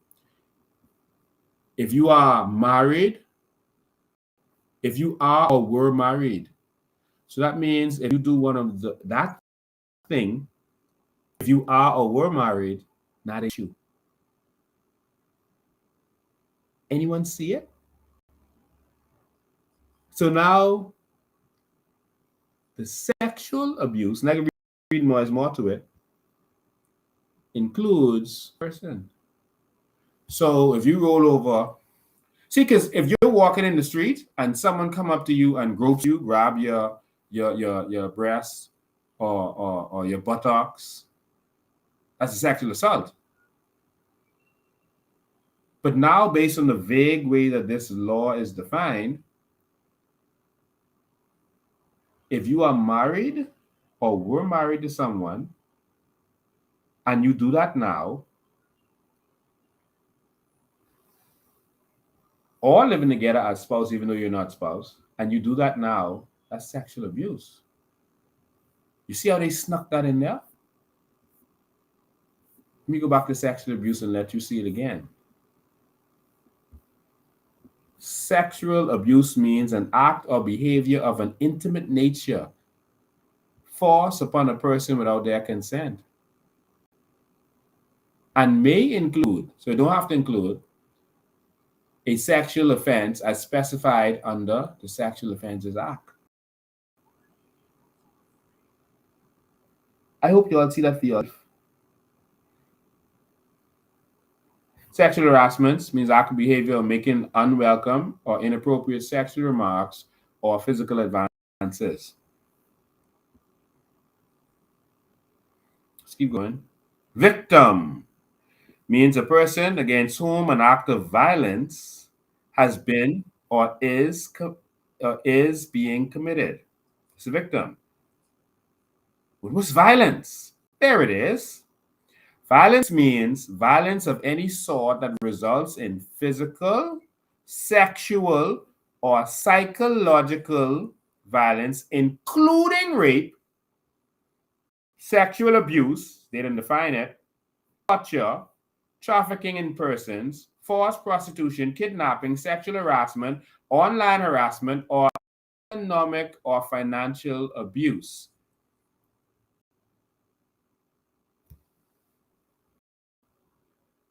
Not paying your wife's rent now is considered violence. Not the mortgage is violence. That ain't neglect no more. That's violence. Y'all paying attention? Y'all see why they was distracting y'all with this stuff?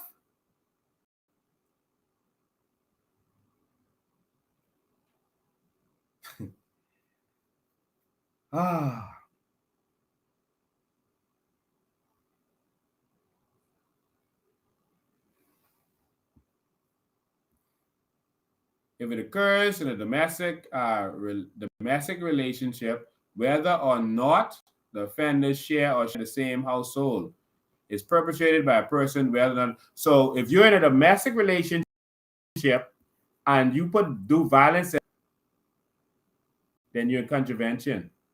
Remember domestic relationship, what we saw before? That included if you are married or were married. That includes living together, which by extension would include, because it says, let me go back to this to show you what I should have showed you from the beginning. Domestic relationship means a relationship between one or more persons. It doesn't say male and female, man and woman.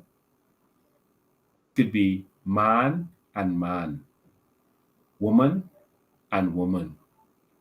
Any persons cohabiting together. They made this vague so they could include everything.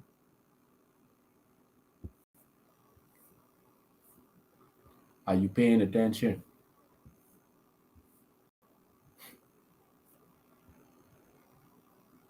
And so financial, all of these stuff is now called violence. Violence. See that?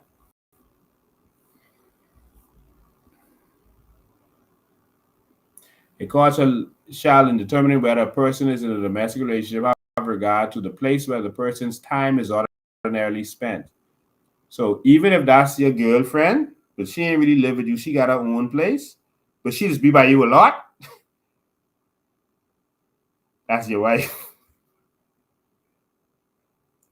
Well, you're in a domestic relationship.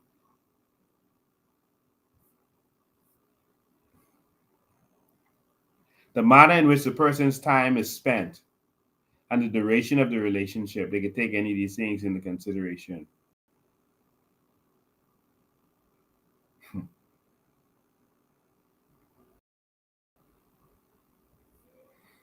Serious. They're sneaking this stuff in. They're sneaking all of this stuff in. There's more. I'll get to more in a second. They're sneaking all of this stuff in, and they know y'all would have gone through this with a fine-tooth comb. Maybe the Christian Council might have said something. They don't know. They couldn't take that risk. But they knew that we was going to fight them. And so after they did that, they went into all this stuff about forming boards and all that kind of stuff, and then they came back to the sweet stuff um, afterwards in part 4. And I'm going to show you some stuff in part 4. All right, so I'll stay focused. Let me see. Just want to pull it for y'all.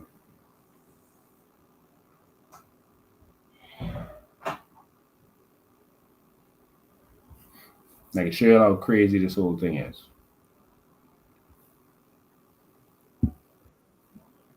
All right.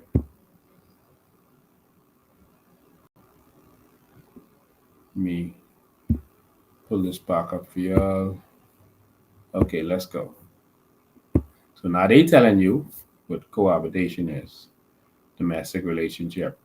The general rights of victims of a violent person, all right? Right to be treated with compassion and dignity, right to be informed, right to confidentiality. And let me tell you what else they just did. This is section 20. They are now protecting. I understand protecting the victim, but they are protecting the perpetrator. Persons who provide any type of care or service to a victim, the member of the commission, a member of the commission, or a member of the police force, responsibility for conducting investigation, all right? Or a person acting on behalf of a person, right? Shall ensure the confidentiality is maintained with respect to the identity of the victim, the alleged offender, and potential witnesses. So you have to ensure confidentiality, secrecy of the victim, because before it was the victim. So you couldn't expose a rape victim, all right, or a child who was a victim. Now they're adding the alleged offender. So let's say Kirk Cornish, I know he's a good, decent Christian man, do something like that, according to PLP. Let's say Kirk Cornish goes and abuses another girlfriend. You can't call his name next time.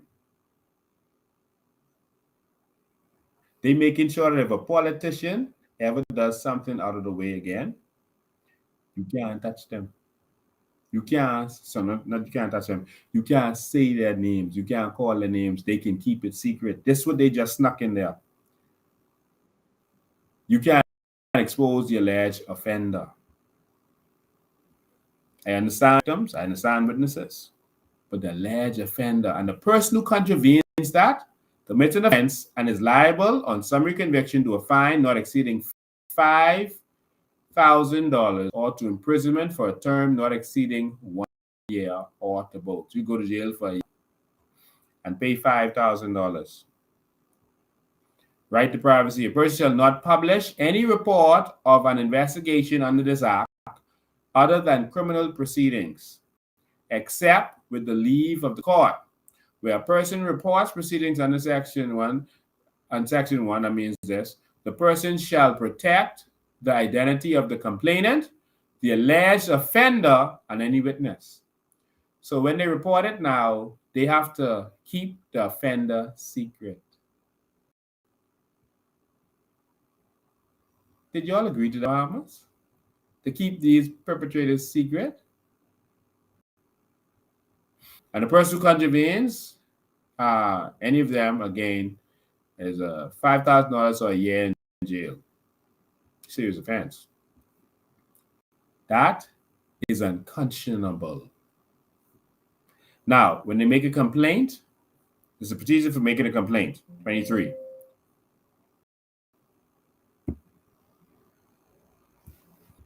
I'll just hold on for 1 second.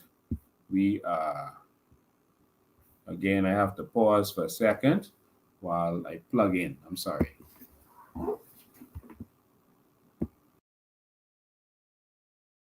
And furthermore, I am very disappointed in those Haitian Bahamians who are here, who stand to the plate, who have all the flags ringing all the time. So Thousands of them. Why the hell can't they step to the plate now? This is your opportunity, Louis, George, and the rest of the brothers, to be heroes. Stand to the plate. Go down to the defense force. Get all your brothers together. Say, take me. Let me go back and take my country. Let me become a member of parliament. I don't know why they even bring Leslie Miller on on TV. He's the least credible person in the country, but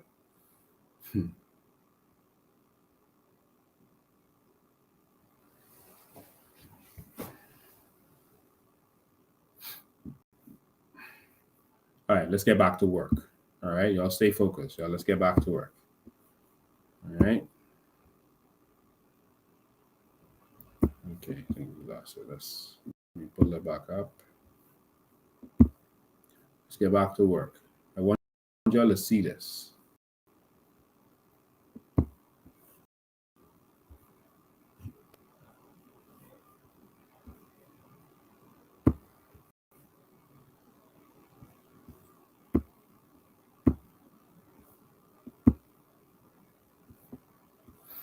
Procedure. Okay.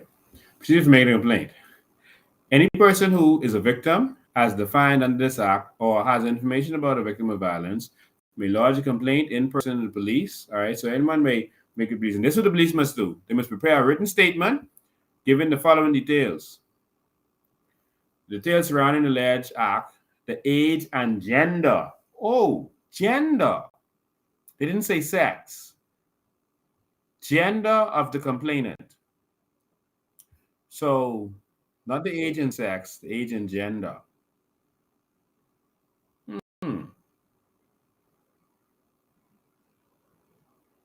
That's interesting. We come back to that because this is the first time gender is mentioned in this act, where the police must say your age and gender. Gender is not your sex, it's what you identify as. I'm going to show you that in a second. All right? All right? And so, the age and gender, again, you see in section 34? This is the data they must give now. All right, the age and gender. Now, let me go to 26. Procedure where complaint constitutes a criminal offense. So, procedure where complaint constitutes a criminal offense. So, you could have a complaint that doesn't constitute a criminal offense. Saying if it constitutes a criminal offense, this is what you do. You see how weird this is getting? It says, where at the conclusion of an investigation, the police officer is satisfied that the complaint made under Section 23 constitutes a criminal offense under these acts, the Penal Code, the Sex Offenders Act, Domestic Violence Act, the Protection of Child Act, trafficking in persons with disabilities under any law. The offense shall be tried and otherwise dealt with in according to such law. So if we already have laws for this, what is this act really about? Do y'all understand that? Huh? Are y'all really paying attention? As I said, when I was on, when I called in the Chicago Line show and they hung up on me, that's what Chicago Line did, they hung up on me. There's already laws protecting you from violence in the Penal Code. There's already laws protecting you from sexual offenses. There's already laws protecting you from domestic violence. There's already a Domestic Violence Protections Order Act. So what is this about? There's already a Child Protection Act. There's already a Trafficking in Persons Act. And they say, okay, those laws already exist, so you just go under those laws. That means that this is not about protecting you from violence. This was about adding other things, an inclusion of other things, and changing some definitions, sneaking some definitions into the law. And the whole church sat down, and guess what? They will continue to. Because this ain't gonna make the news.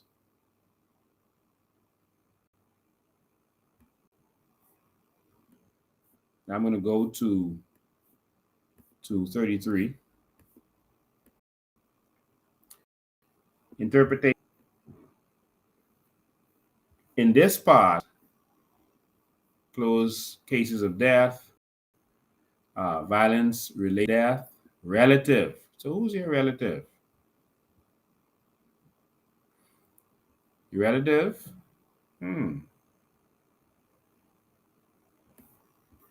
These are your relatives. father, mother, grandfather, grandmother. So all these regular stuff that you know about, half brother, uncle, uncle-in-law, auntie, auntie-in-law, all this kind of stuff, nephew, cousin. But they wanted to add this piece up. The spouse or other person who was in a domestic relationship with the deceased person. So your relative now, remember I told you about same-sex union? Your relative now is your spouse or other person, don't say of the opposite sex, or other person who was in a domestic relationship with the deceased person. So now, if cohabitating, remember who they call domestic relationship? If you were living with another man, that's your relative.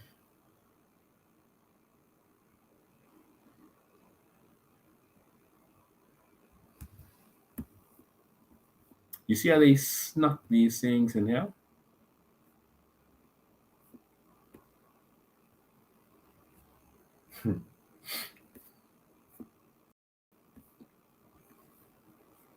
And they keep doing this to us because we get so easily distracted. Y'all bring up something y'all know they can row about, and man, they could be all about trying to talk, but they could protest. And in the meantime, we could pass this bill.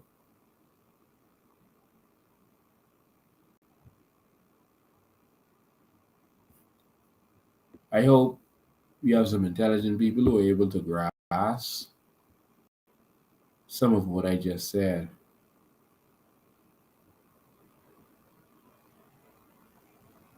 Because this is serious. I go open the phone lines. I did one long one today. Sorry, because I started out talking about all that other stuff. I go open the phone lines for y'all while I continue. You can come and talk, ask any questions.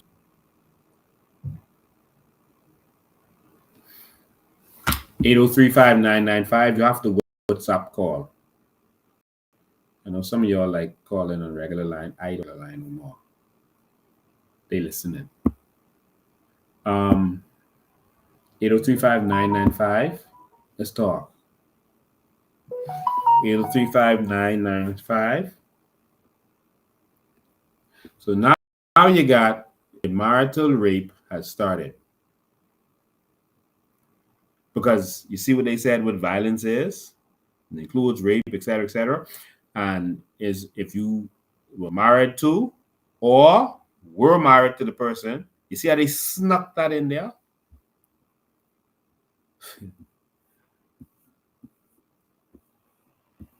While you was talking about who should come to the rally, to the gay rally, he snuck that right in there. Every time y'all let Fred Mitchell get in that house. Call 803-5995. Let me make sure I got volume on this. Come, y'all talk to me. Look at y'all in shock. Talk to me. 803-5995. 803-5995. They just changed the game on y'all. Brett Davis them and Fred Mitchell just swing y'all again. They bunch of stuff out there. Lincoln me in this, Lincoln me in that, Lincoln me in that. Oh, let's make them a rally. Because notice it was them pushing the rally.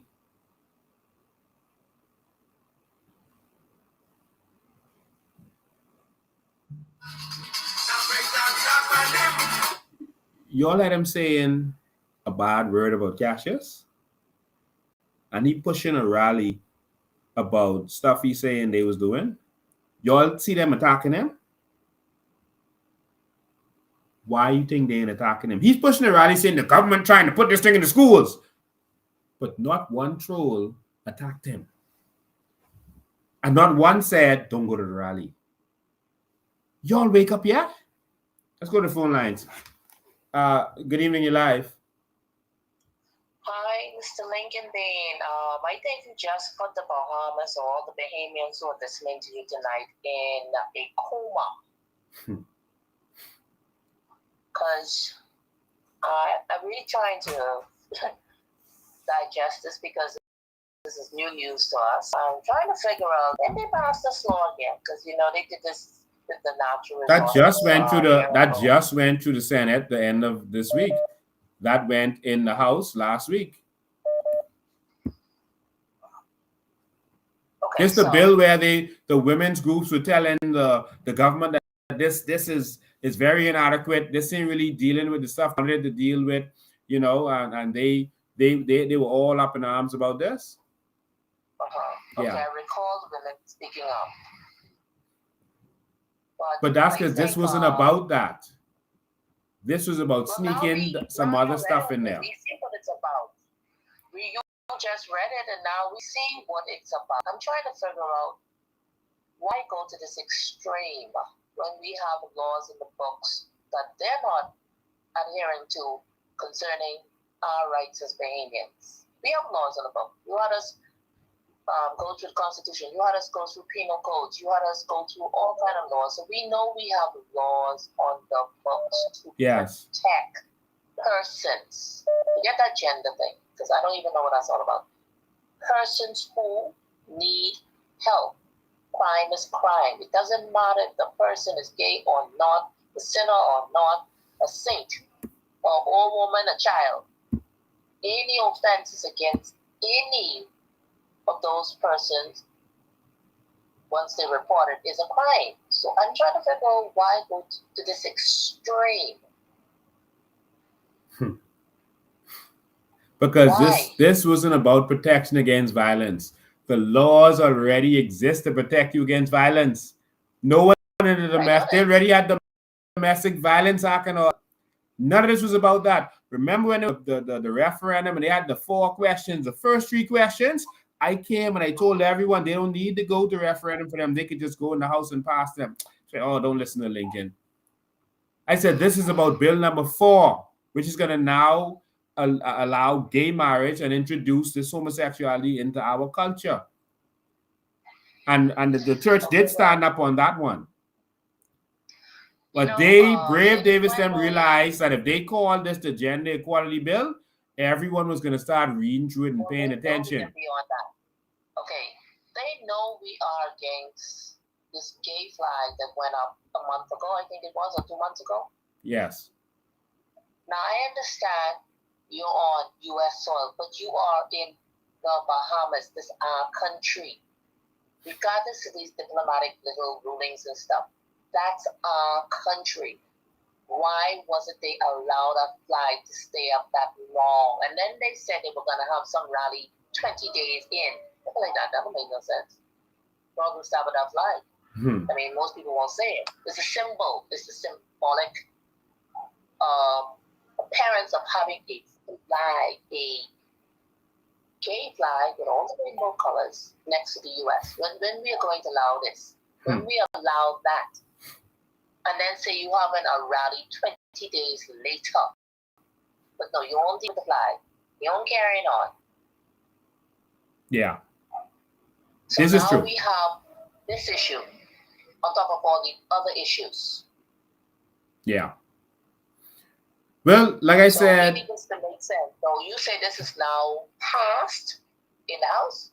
It's now passed in the House and the Senate. Is now going to the Governor General to be signed.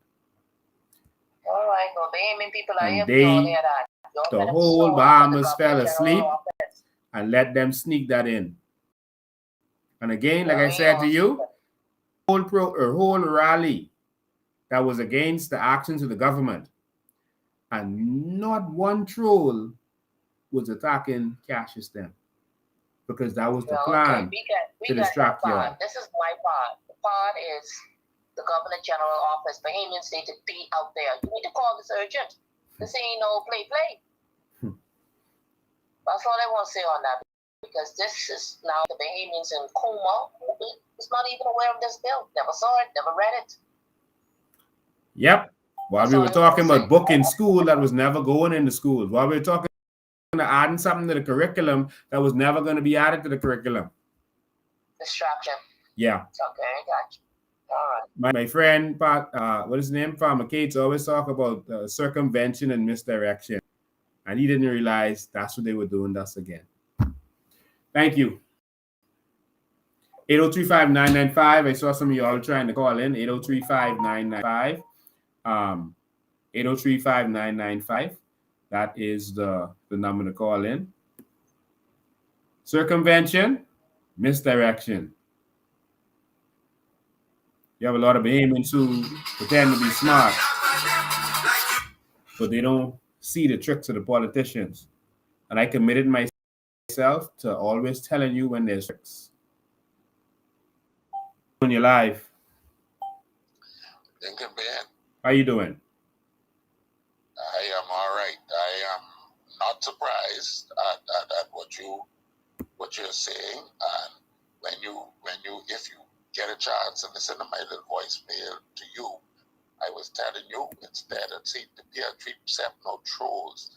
We got 2.5 years to 2 years to go before the COI and our members get to realize anything substantial. 2 years or more. So they can send out trolls, and some of these trolls gotta be persons that are focused right around you in your house. And that's what happened today. And I sent you a message saying, Lincoln, you got to stay strong and we have to stay focused on the road ahead.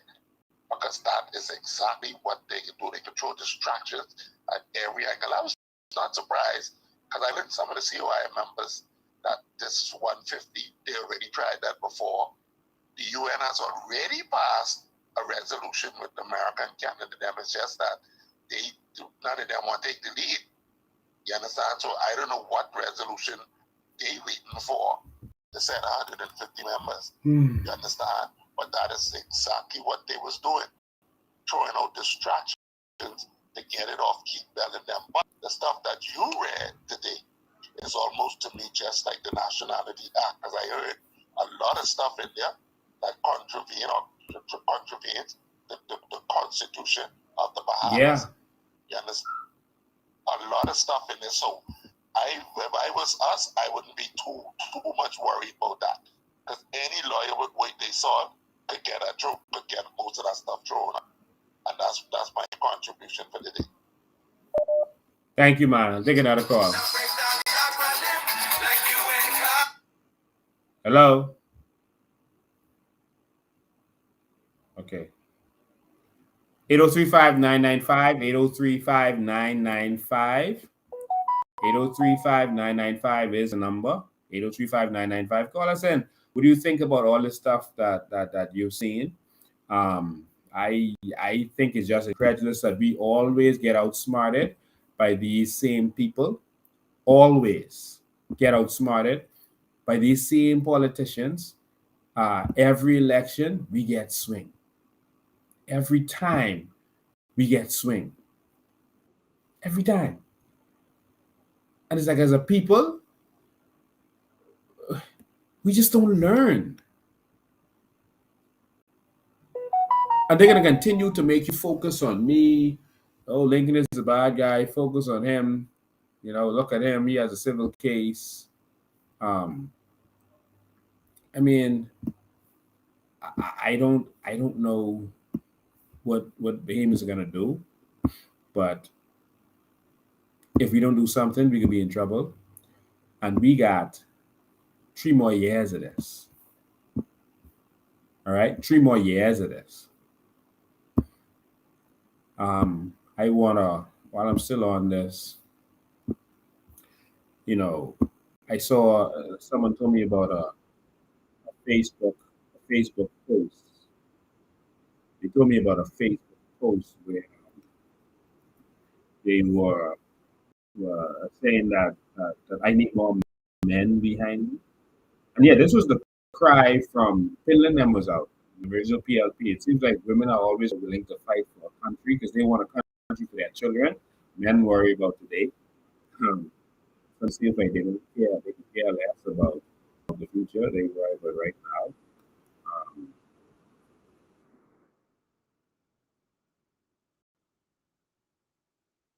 Very good. Distracted with something just now.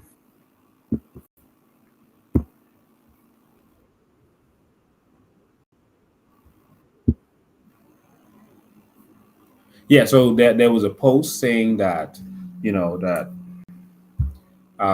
we need more men, etc., and all this kind of stuff. And I just want you to know that change never comes until the women come out. That's the first thing, right? It never comes. And I want you to understand that there are hundreds and hundreds of strong men that support the COI. In fact, every time I've been arrested with some strong men that I'm very proud of.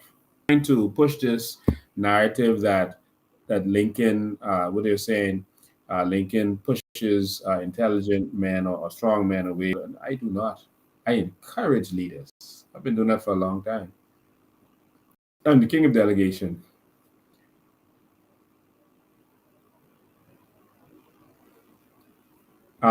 There's never been a male that I've pushed from this organization, and even people who have said things about me that were wrong publicly, who have attacked me, I've done nothing but show them love. And so I just wanted to make that clear.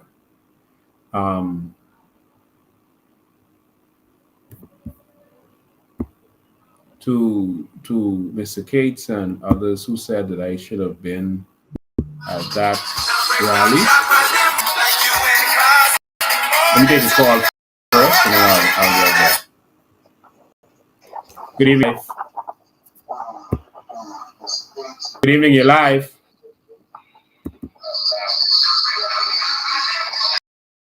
Good evening, you're live. Hello? Yes, you're live. Oh, yeah. Hi. Lincoln, how you doing? Good evening. Awesome. I have a question based on something that happened just recent, a recent government decision, you know. I saw a post in a well-known group a few months ago.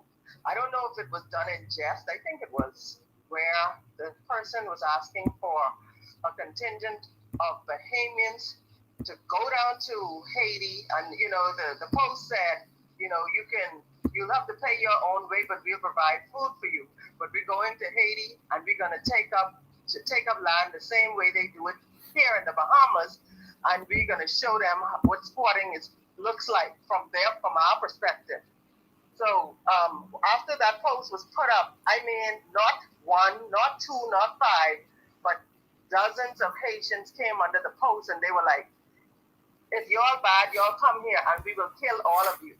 Now, yep. I mean, even if the post was done in jest, the responses that we got opened a lot of people's eyes. So it's saying we could do it, you all could do it to us. They could do it to us, but we can't do it back to them because they would kill, and they were not joking. Men and women, and I don't mean the ones who are here now. I'm talking about the ones who are in that group but live in Haiti. They were like, if you come here, we will kill all of you. But my question is, I don't know. I understand that Haiti needs help, and you know, the Prime Minister sent a group of, I think, Defense Force officers down there to help them. But how would your administration deal with that particular situation? Like, I don't know exactly what they went there for. So I still am not sure what they sent them down there for. I know Haiti has been going something, but what could our government do? The 150 has not been sent.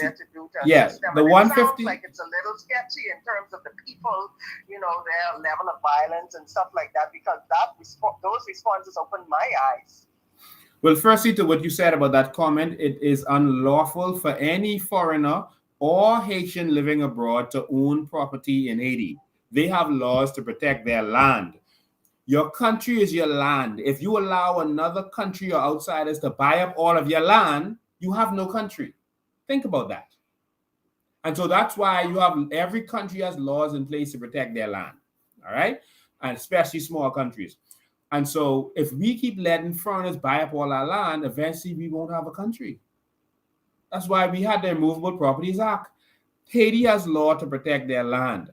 So they have the law on their side, 1. 2, they will not let you come and squat on their land. They will kill you. All right? They will kill you. But Bahamians, We need to stand up. That's all I can say. All right. Now, what can we do as a government? Listen, the solution for Haiti has to come from Haiti. America, France, the UN has not been able to help Haiti. There's a culture in Haiti that allows for what is happening there now. All right, it's organized chaos. You all don't understand it, but they understand exactly what's going on. It's the gang culture that controls their politics. Gangs first come in, control territory, and then you vote for how the gang that's controlling your territory tells you to vote. That's how their elections go. I lived there. I was there through a lot of what they went through. When Mattelli won, when Mattelli lost, I know what is going on there. I understand that maybe God sent me ahead into that wilderness so that I could lead our country in the right direction. There's nothing that Brave Davis or 150,000 Bahamians could do to change Haiti. America isn't doing that. Canada isn't doing it. France isn't doing it. You cannot, a person who's willing to kill themselves, you could never hurt them. There's nothing you could do to change them. They're willing to die, even if their thoughts are stupid. They're not going to let you come in and tell them what to do. And so all we need to do is protect our borders from them and let them get themselves together. Once the gangs start to get in control in certain places, they have election because that's their culture. We have a similar culture, but it's not as violent. Our politicians go into the neighborhoods and they put money on the street with the gang boys, the street boys, and they say go in the streets and get the influence, take that money on the ground. But that's not a violent way that we do it, but it's a similar thinking. And so the only thing we could do is stay out of their business and protect our borders, close our airports from them, because they're using it now as an opportunity. When they realize that they can now use this as an excuse to be let into America and stay there for several years, that's what America did, open their borders to them. They can come to the Bahamas, and then some Bahamians are going to say, oh, let them in. There's a crisis there. Let them in. It's being used as an excuse for drug trafficking, money laundering, and arms dealing. All right? That's an opportunity. Yeah. So those same persons are now having the money through their illegal activity to buy a property in the Bahamas. They ain't just squatting no more. They buying up property in Abaco. They buying up property in New Providence. They buying up property in Andres. The criminal gangs. And they bragging about it and talking about how they run the different islands. Y'all better wake up. Thank you for your call. This is serious, y'all. There's nothing to play with. They're now using that chaos as an excuse to continue their criminal activity. You see what happened in Turks and Caicos? They didn't take the place over. That's the criminal gangs. That's what's headed towards us. You saw us in Harbor Island. They was walking in the streets. They was in the streets with guns. But one person in the street with a gun. Good afternoon, you're live. Hi, good evening, Mr. Bain. Good evening, Bahamas. Good evening. Mr. Bain, this fight is going to be a fight that the Bahamian people have never ever seen before. I don't remember the Bahamian people or the Bahamian government ever sitting down to a table of agreement with Haiti. Because if that had happened, then what I can say is the agreement was very, very unfair. I don't see where Bahamians are allowed to go into Haiti and possess land, but they're doing it over here. And because we have now decided to stand up against this and not allow it, all of a sudden they wanna say things about the Bahamian people that is not true. That's a spirit of deception. Okay, and it's not right. And I blame our former leaders and our current leaders. Okay, they have allowed the enemy to come in. And this is not only just about Haitians. This is about all foreigners coming into this country and taking advantage of the Bahamian people. Our leaders have left us vulnerable. Okay, we cannot even sit at the world table. to bargain for our future generations to come. We can't even sit there from a seat of power. They always go from a place of weakness. Yeah. And we continue to praise these leaders who has placed us in captivity and who has placed us in the belly of the beast. And if Hubert Ingram is listening to this, he does not deserve to be honored. Bahamians need to let go of the old, because it's the old that got us in this situation that we are in now. These men are not honorable and they do not deserve to be praised. They are the reason that the young generation have to stand up and fight for a generation to survive. They are the reason. And yet we still prance around praising these people who submitted our country to demoralization, corruption. We should be making deals and putting our people first. Every time we make a deal, it should be, well, what is my people going to benefit from? I don't care if my people is PLP, FNF, DNA, COI. I don't care. We are all walking around with Bahamian passports. And so Bahamians should be placed first in this country, not a political leader or an MP and their family, friends, and lovers. It is time Bahamians demand the respect that they need as tax-paying citizens in this country and stand up. Lincoln, what I want to say, I cannot say online. But let me tell you something. These people need to be dragged out of the House of Assembly and condemned, because the things they have done, generations on top of generations are going to suffer and pay for it. So it's a crime against generations unborn. It's a crime. We need to get serious about the business in our country. And I'm sending a message out to our men. Please take a rightful stand in your country as kings. This is the Commonwealth of the Bahamas. This needs to be led by men. And I applaud the women, our strong Black women. I have been standing next to some women who have been going through hell in their personal lives, but they always show up and stand up. So I thank the women for standing up in this country.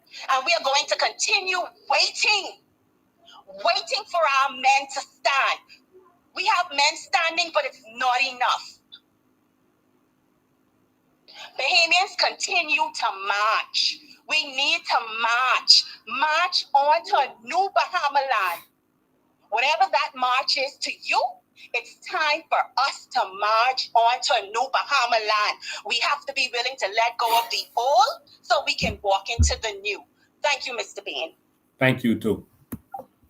Wow. That was definitely powerful. That was powerful. That was powerful. Just wanted to plug in a couple things. You know, have these people. I just want you to know that I was at that rally. The only flag we fly I playing that flag of the Bahamas, the flag of righteousness. We're not going to fly a flag that disgraced God, that shows the insult of God.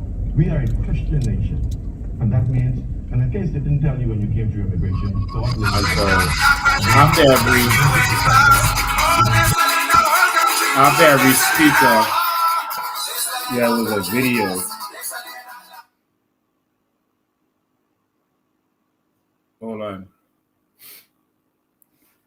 Good afternoon. You're live. Hey, President Bean, Hi. something very important. Go ahead. I forget to tell you and the Bahamian people something very important. Being an ex-military man in the United States Air Force, the reason why 150 members of the Bahamian contingent, well, we know they just bouncing around for fair purposes, but in the event that materialized, I think Philip Brave Davis and the Bahamian government has jumped the gun. The reason why Like I said, the resolution has already been agreed upon in the United Nations to send in a force, right? Force, multinational force. But the Americans and the Canadians and them don't want to be the first one to take a step. And the reason for that, Bahamian people and President Bean, is because the mistake that the Americans made in Mogadishu and the mistake that the Russians made in Afghanistan was they went in there with a force wearing uniforms, and the force that they were fighting had no uniforms. So they could not tell who was civilian from who was a friend or foe. Yeah. And that is the situation in Haiti.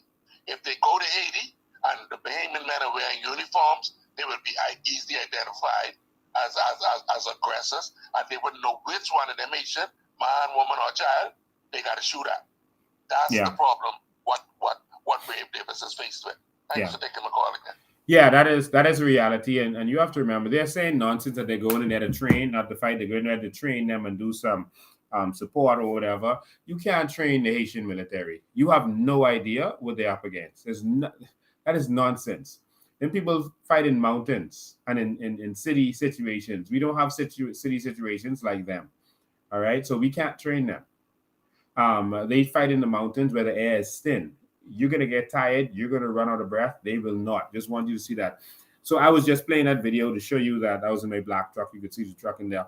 And I was at that rally for a person who said that, but I was not there to support what was going on. I was there to receive information and see for myself so no one else could tell me.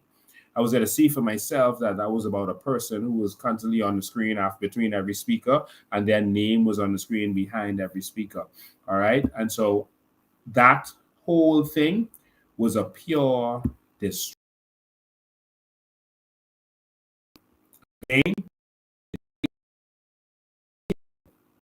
Me, like I said, I was it's my truck at the bottom of the picture. I was at the back of it, and I have some other pictures which showed Cash's name on the screen constantly while everyone is speaking. So you're basically promoting a person that wasn't promoting or fighting for the people. Now, for that person who posted talking about the men, I just want you to know that one, this is our Grand Bahama men's branch. It's just a branch. You see all the men. It's just a branch. 100 and over 100, 103 in our branch. That's more than the PLP and F&M men's branch. It's just Grand Bahama. The New Providence men's branch of the COI has 153. That's just a branch. That ain't all the men in our organization, because a lot of them aren't in it. Just so you could have a youth branch in the F&M, but all the youths who will be voting, who between 18 and 30, they're not going to be interested in being actively in the branch. That's our active men who are in the branch. 153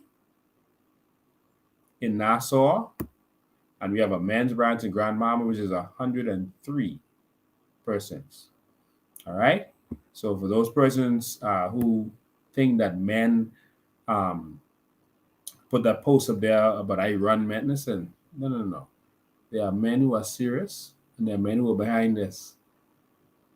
Yeah, I'm in the front taking the bullets, taking all the attacks, while our people in the background doing all the damage. If this was a one-man band, you think we could have accomplished what we've been accomplishing? This ain't a one-man band. This ain't no 200 or 300 man band. This is a monster that y'all are gonna see when it's time for the next election.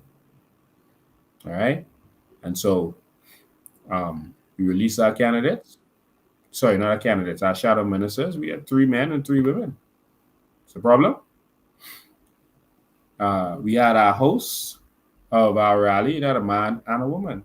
I was escorted to the stage by many, many men. Stay tuned. Stay tuned. And again, we call for more and more men to come forward and take up the baton. But y'all are going to see. Y'all terrified us. Terrified.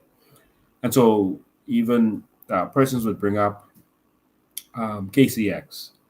There was no issue between me and KCX.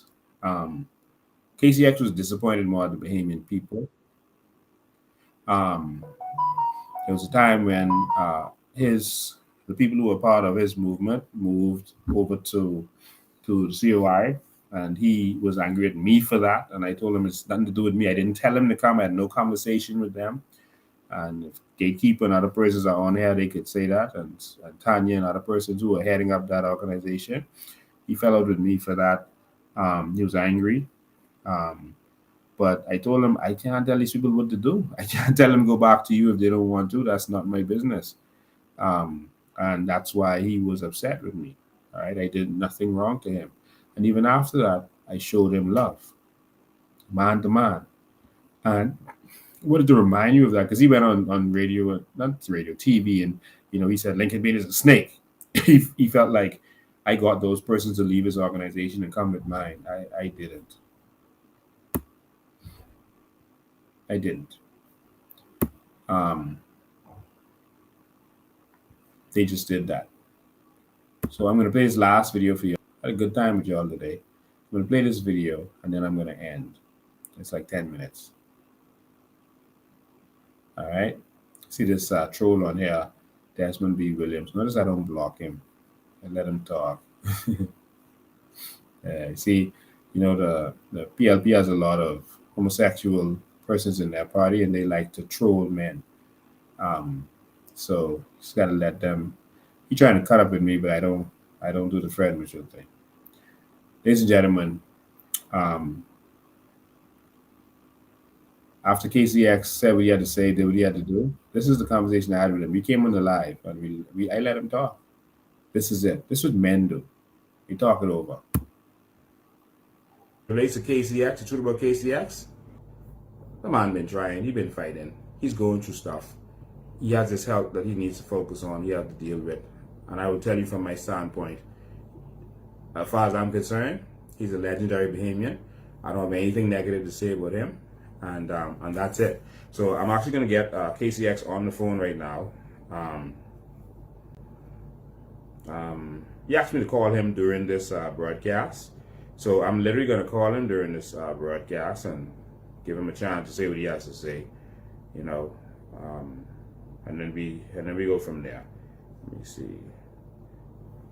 Let's get him on the phone, see if we get him.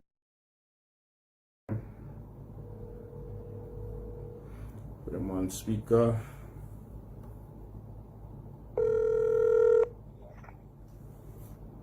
Hey, Richard. Hey, bro, how you doing? You live? Hey, what's up, man? All right, I'm awesome, man. I'm awesome. I hope everyone can hear you. I just wanted to. I don't know if you were watching us live just now, and were you watching? Okay. Trying to detox, Yeah. Okay. Yeah, I know you don't need to deal with any negative stuff right now. I basically let the Bahamian people know that, as far as I know, you have not joined the Progressive Liberal Party. Is that so? Man, as hard as I fought against the PLP and the FNM, and they can tell you that. I sat on O.B. Wilscombe's show, and O.B. Wilscombe said, man, you gave us hell. And the thing about it, you gave the FNM hell, and now you're giving the FNM hell again. You practically stopped WTO by yourself. You are relentless. Lincoln, I want to get rid of these parties so bad. I can taste it. This is the opportunity to get rid of them. But when you see we have 21 political parties out here, and they got 2 more forming, I say, you serious? What are you guys doing?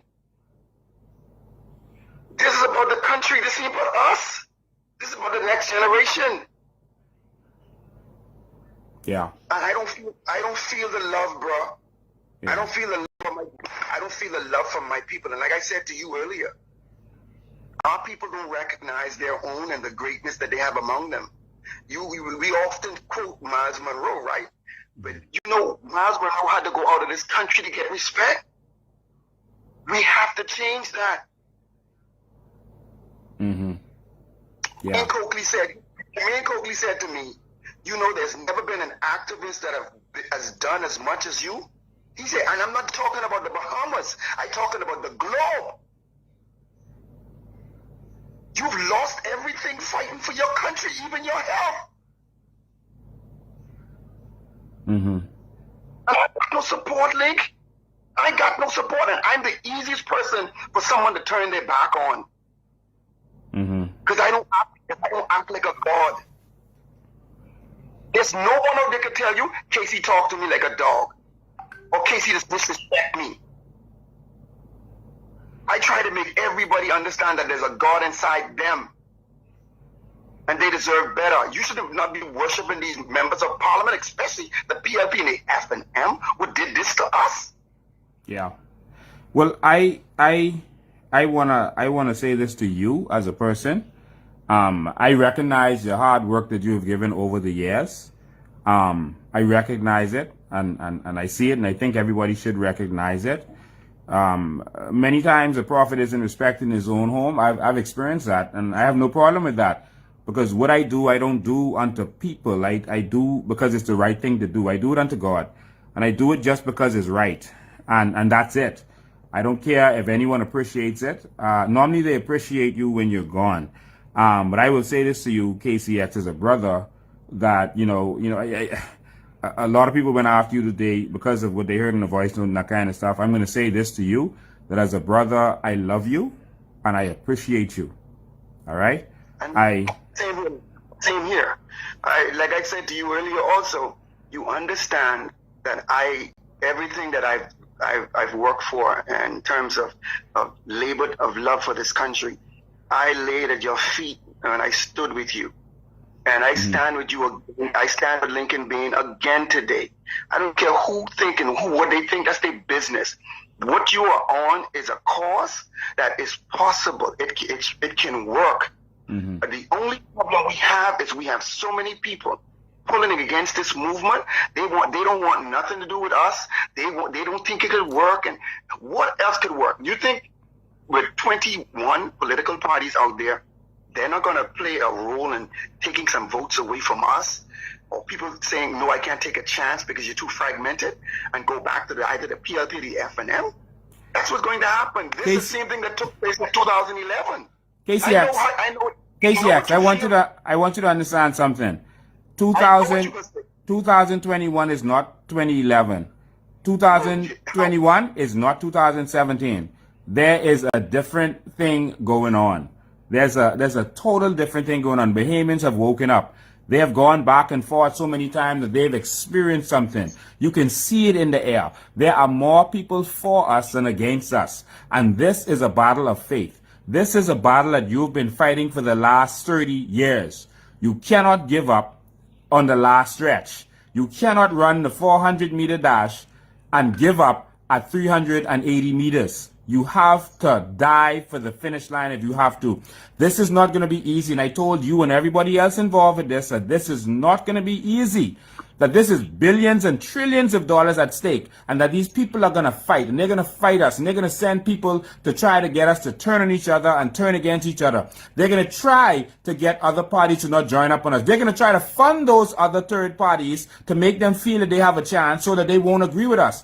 If we put out there in the public, KCX, that the only way for us to win is for all of the third parties to come together, then you just told the enemy how they can defeat you. I do not believe that that is true.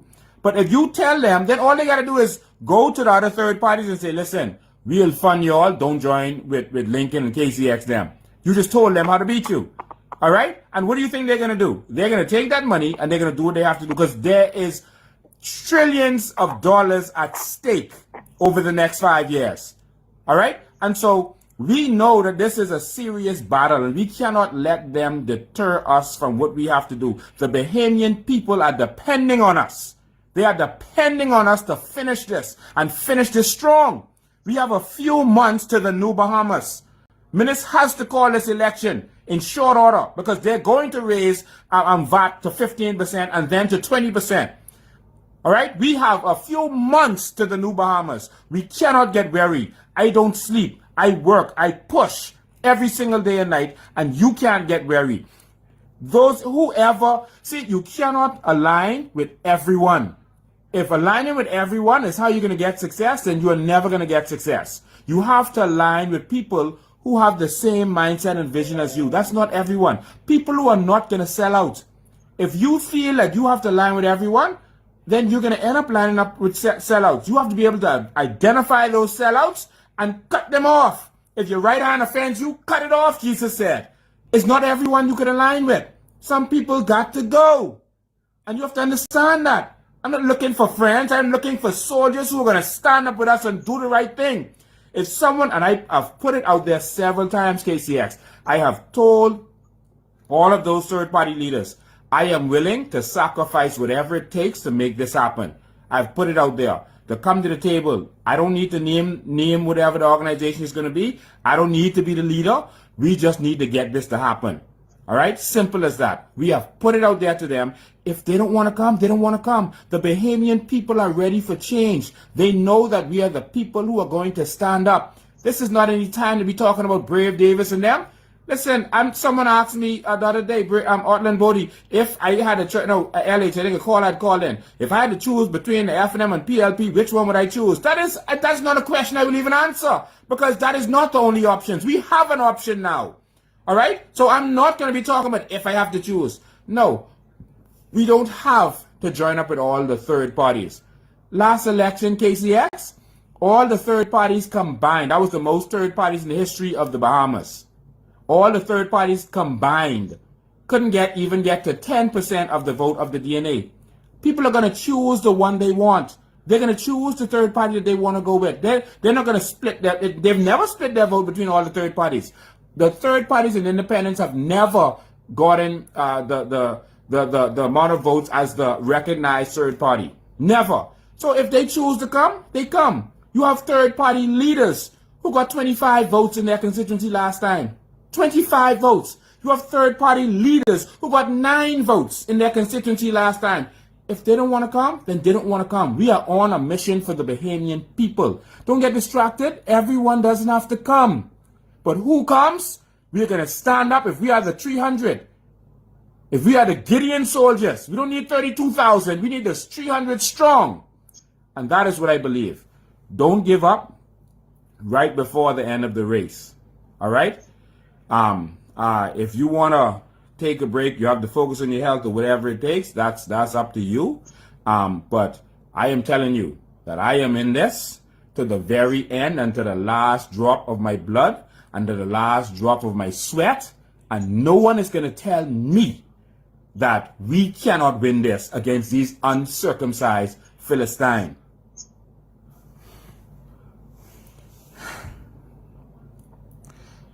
So, bro, I know how you feel. I know what you're going through. But we are in this to win this. I am in this to win this. Stay strong.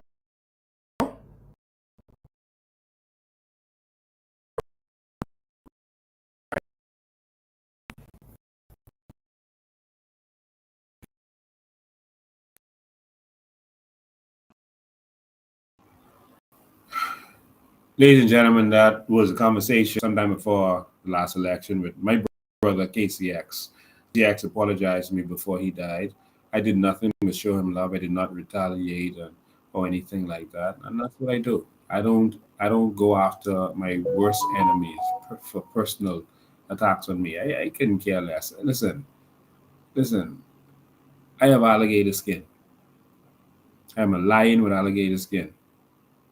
People and their opinions don't move me because none of us are perfect. I just want to say to KCX and his family that we're going to fight on. We're going to continue this. And one day, hopefully we can name something after KCX, one of the persons who started this fight. He deserves it. He put up a good fight until the very end. Ladies and gentlemen, I want to thank you all for tuning in. I'm sure he's looking from wherever he is, and he's proud that we are continuing this fight and that we never stopped even after election. All right? And so just want you to know that we're going to continue this fight. You're not going to end with who you start with. And you can't start these talks that You need everyone. There's some people who are going to be sellouts. If that's who they are, they can't go. Do you know why Paul and Barnabas separated? They were both anointed to go and build the churches. They were anointed together to go and do it together.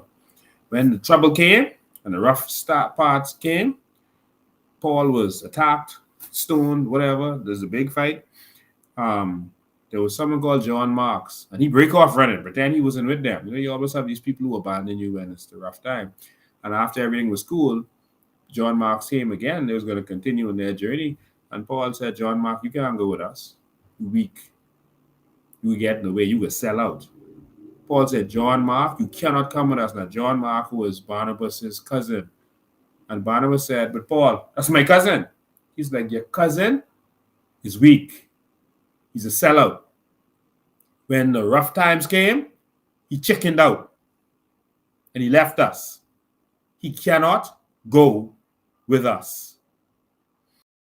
And Barnabas said, but that's I can't leave my cousin. And Paul said, well, you stay with your cousin. You choose. And he chose to stay with his cousin. Paul said, you can't have everybody. We need strong people. Because if Randall Fox was a weak man, even though he was hurting and hungry and couldn't buy no clothes or food or feed his family, because he was struggling, because he was in the battle, they took away his law license. This is how they fight you and battle you, and then they come and say, oh, look at him. All right, he don't have this, he don't have that. Look at that, this business failed, that business failed. They attack you. And then use their attacks to criticize you. Randall Fox, no matter what he was going through, he did not sign that blank check. He did not accept that blank check from the UBP. We need a whole army of Randall Foxes. And that's all I'm looking for. So if you see me have to reject some people, don't judge me. I don't need to be the man. But I need some strong men and women who are not going to sell out.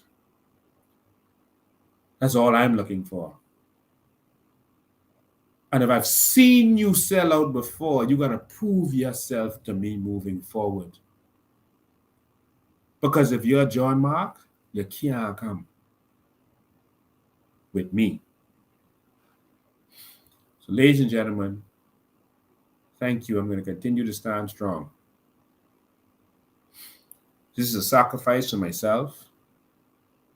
I want you to think. You see me every week. You see me fighting. Yeah, some people doing voice notes. Oh, he poor. He ain't got no money. The PRPF him have money. You see me every week, right?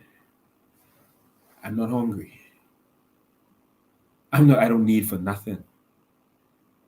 I just had to change the way I do things so they don't know how to attack me. This is a sacrifice. Do you think they're going to let me open any business?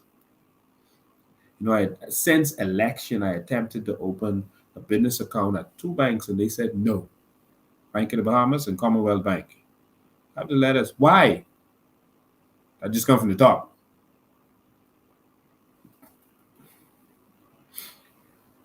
Been with 2 of those banks for years, probably from when I was a teenager. Never owed them $1. Never had an overdraft. Never had an incident with them where they had to freeze in the account or do anything. Just pure business bringing money to them. This election, Bank of the Bahamas, no business account.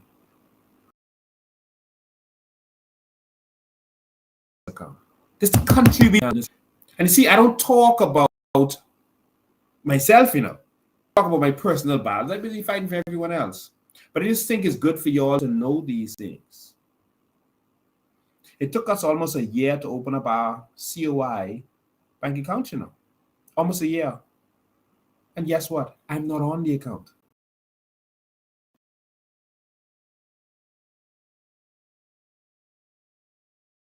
Like Randall Fox. Randall can stand through this country and go to New York and work.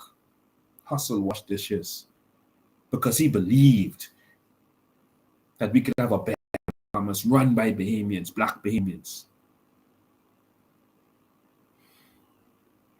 I believe that we could have a new Bahamas. And yeah, I have to sacrifice. And yes, Miss Green gonna have to sacrifice. Yeah, Marie got to sacrifice, and all of us. Don't get distracted. They're gonna come at us. They're gonna say all kind of lies and distractions. They're gonna come at me. They got probably more lawsuits. They're gonna probably find something to arrest you for, and because they don't want you to eat. They want to eat, but they don't want you to eat too. In the New Bahamas, all of us can eat. And to those crooked police officers who are doing the bidding of these crooked politicians, ask yourself one question. What if we win? Now ask yourself another question. What happens when we win?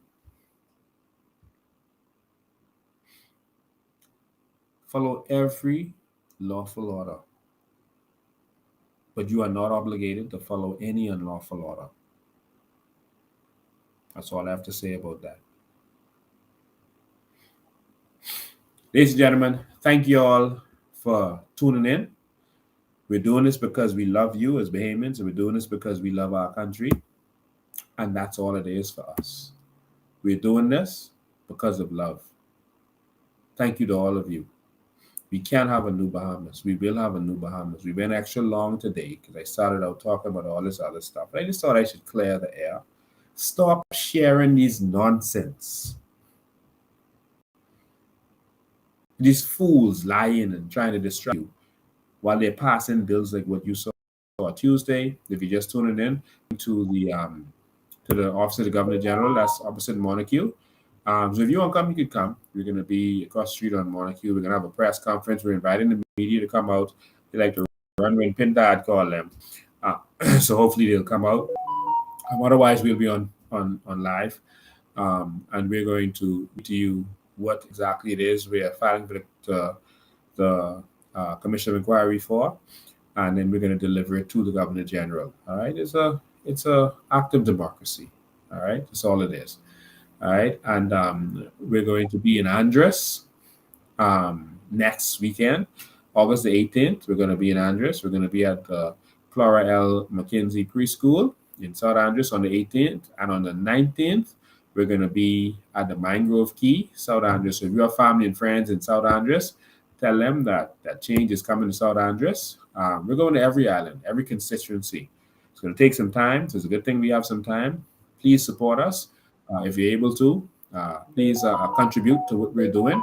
We're going to win this one person at a time like Obama did. Small contributions, and he raised the most in history through small contributions. We don't want nothing from the oligarchs. But if you're a true Bahamian who believes in it, you can't just believe it and say, oh, Lincoln, you all keep going. You have to help us keep going. You want us to get into every constituency on every island, you have to help us do that. When we go out to walkabouts with our people, we should have Gatorade and water and that kind of stuff for them. Everything is a cost, all right?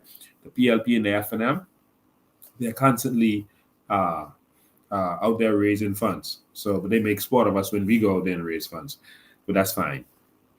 Change is coming, and all of us are going to benefit from what belongs to us. Thank you all so very much. Remember, Keith Bell is moving to Hawkins Hill, and they're going to try to put Miss Ferguson, the director, on leave. All right. So the battle continues. Don't talk about what they want you to talk about. Don't get distracted with this in school and that in school foolishness. That was never said. Keep focus on your money. We have something the whole world needs. One, we're in the gateway to America. Be powerful. Two, the world needs sand. We got the most of it left. Wake up. They need limestone. We got the most and the best of it. Wake up. We are going to negotiate from a position of strength moving forward. All we need is strong, non-corruptible leaders. Thank you all so much. We will get there together. Ladies and gentlemen, I love you. Remember, change ain't coming. Change is there.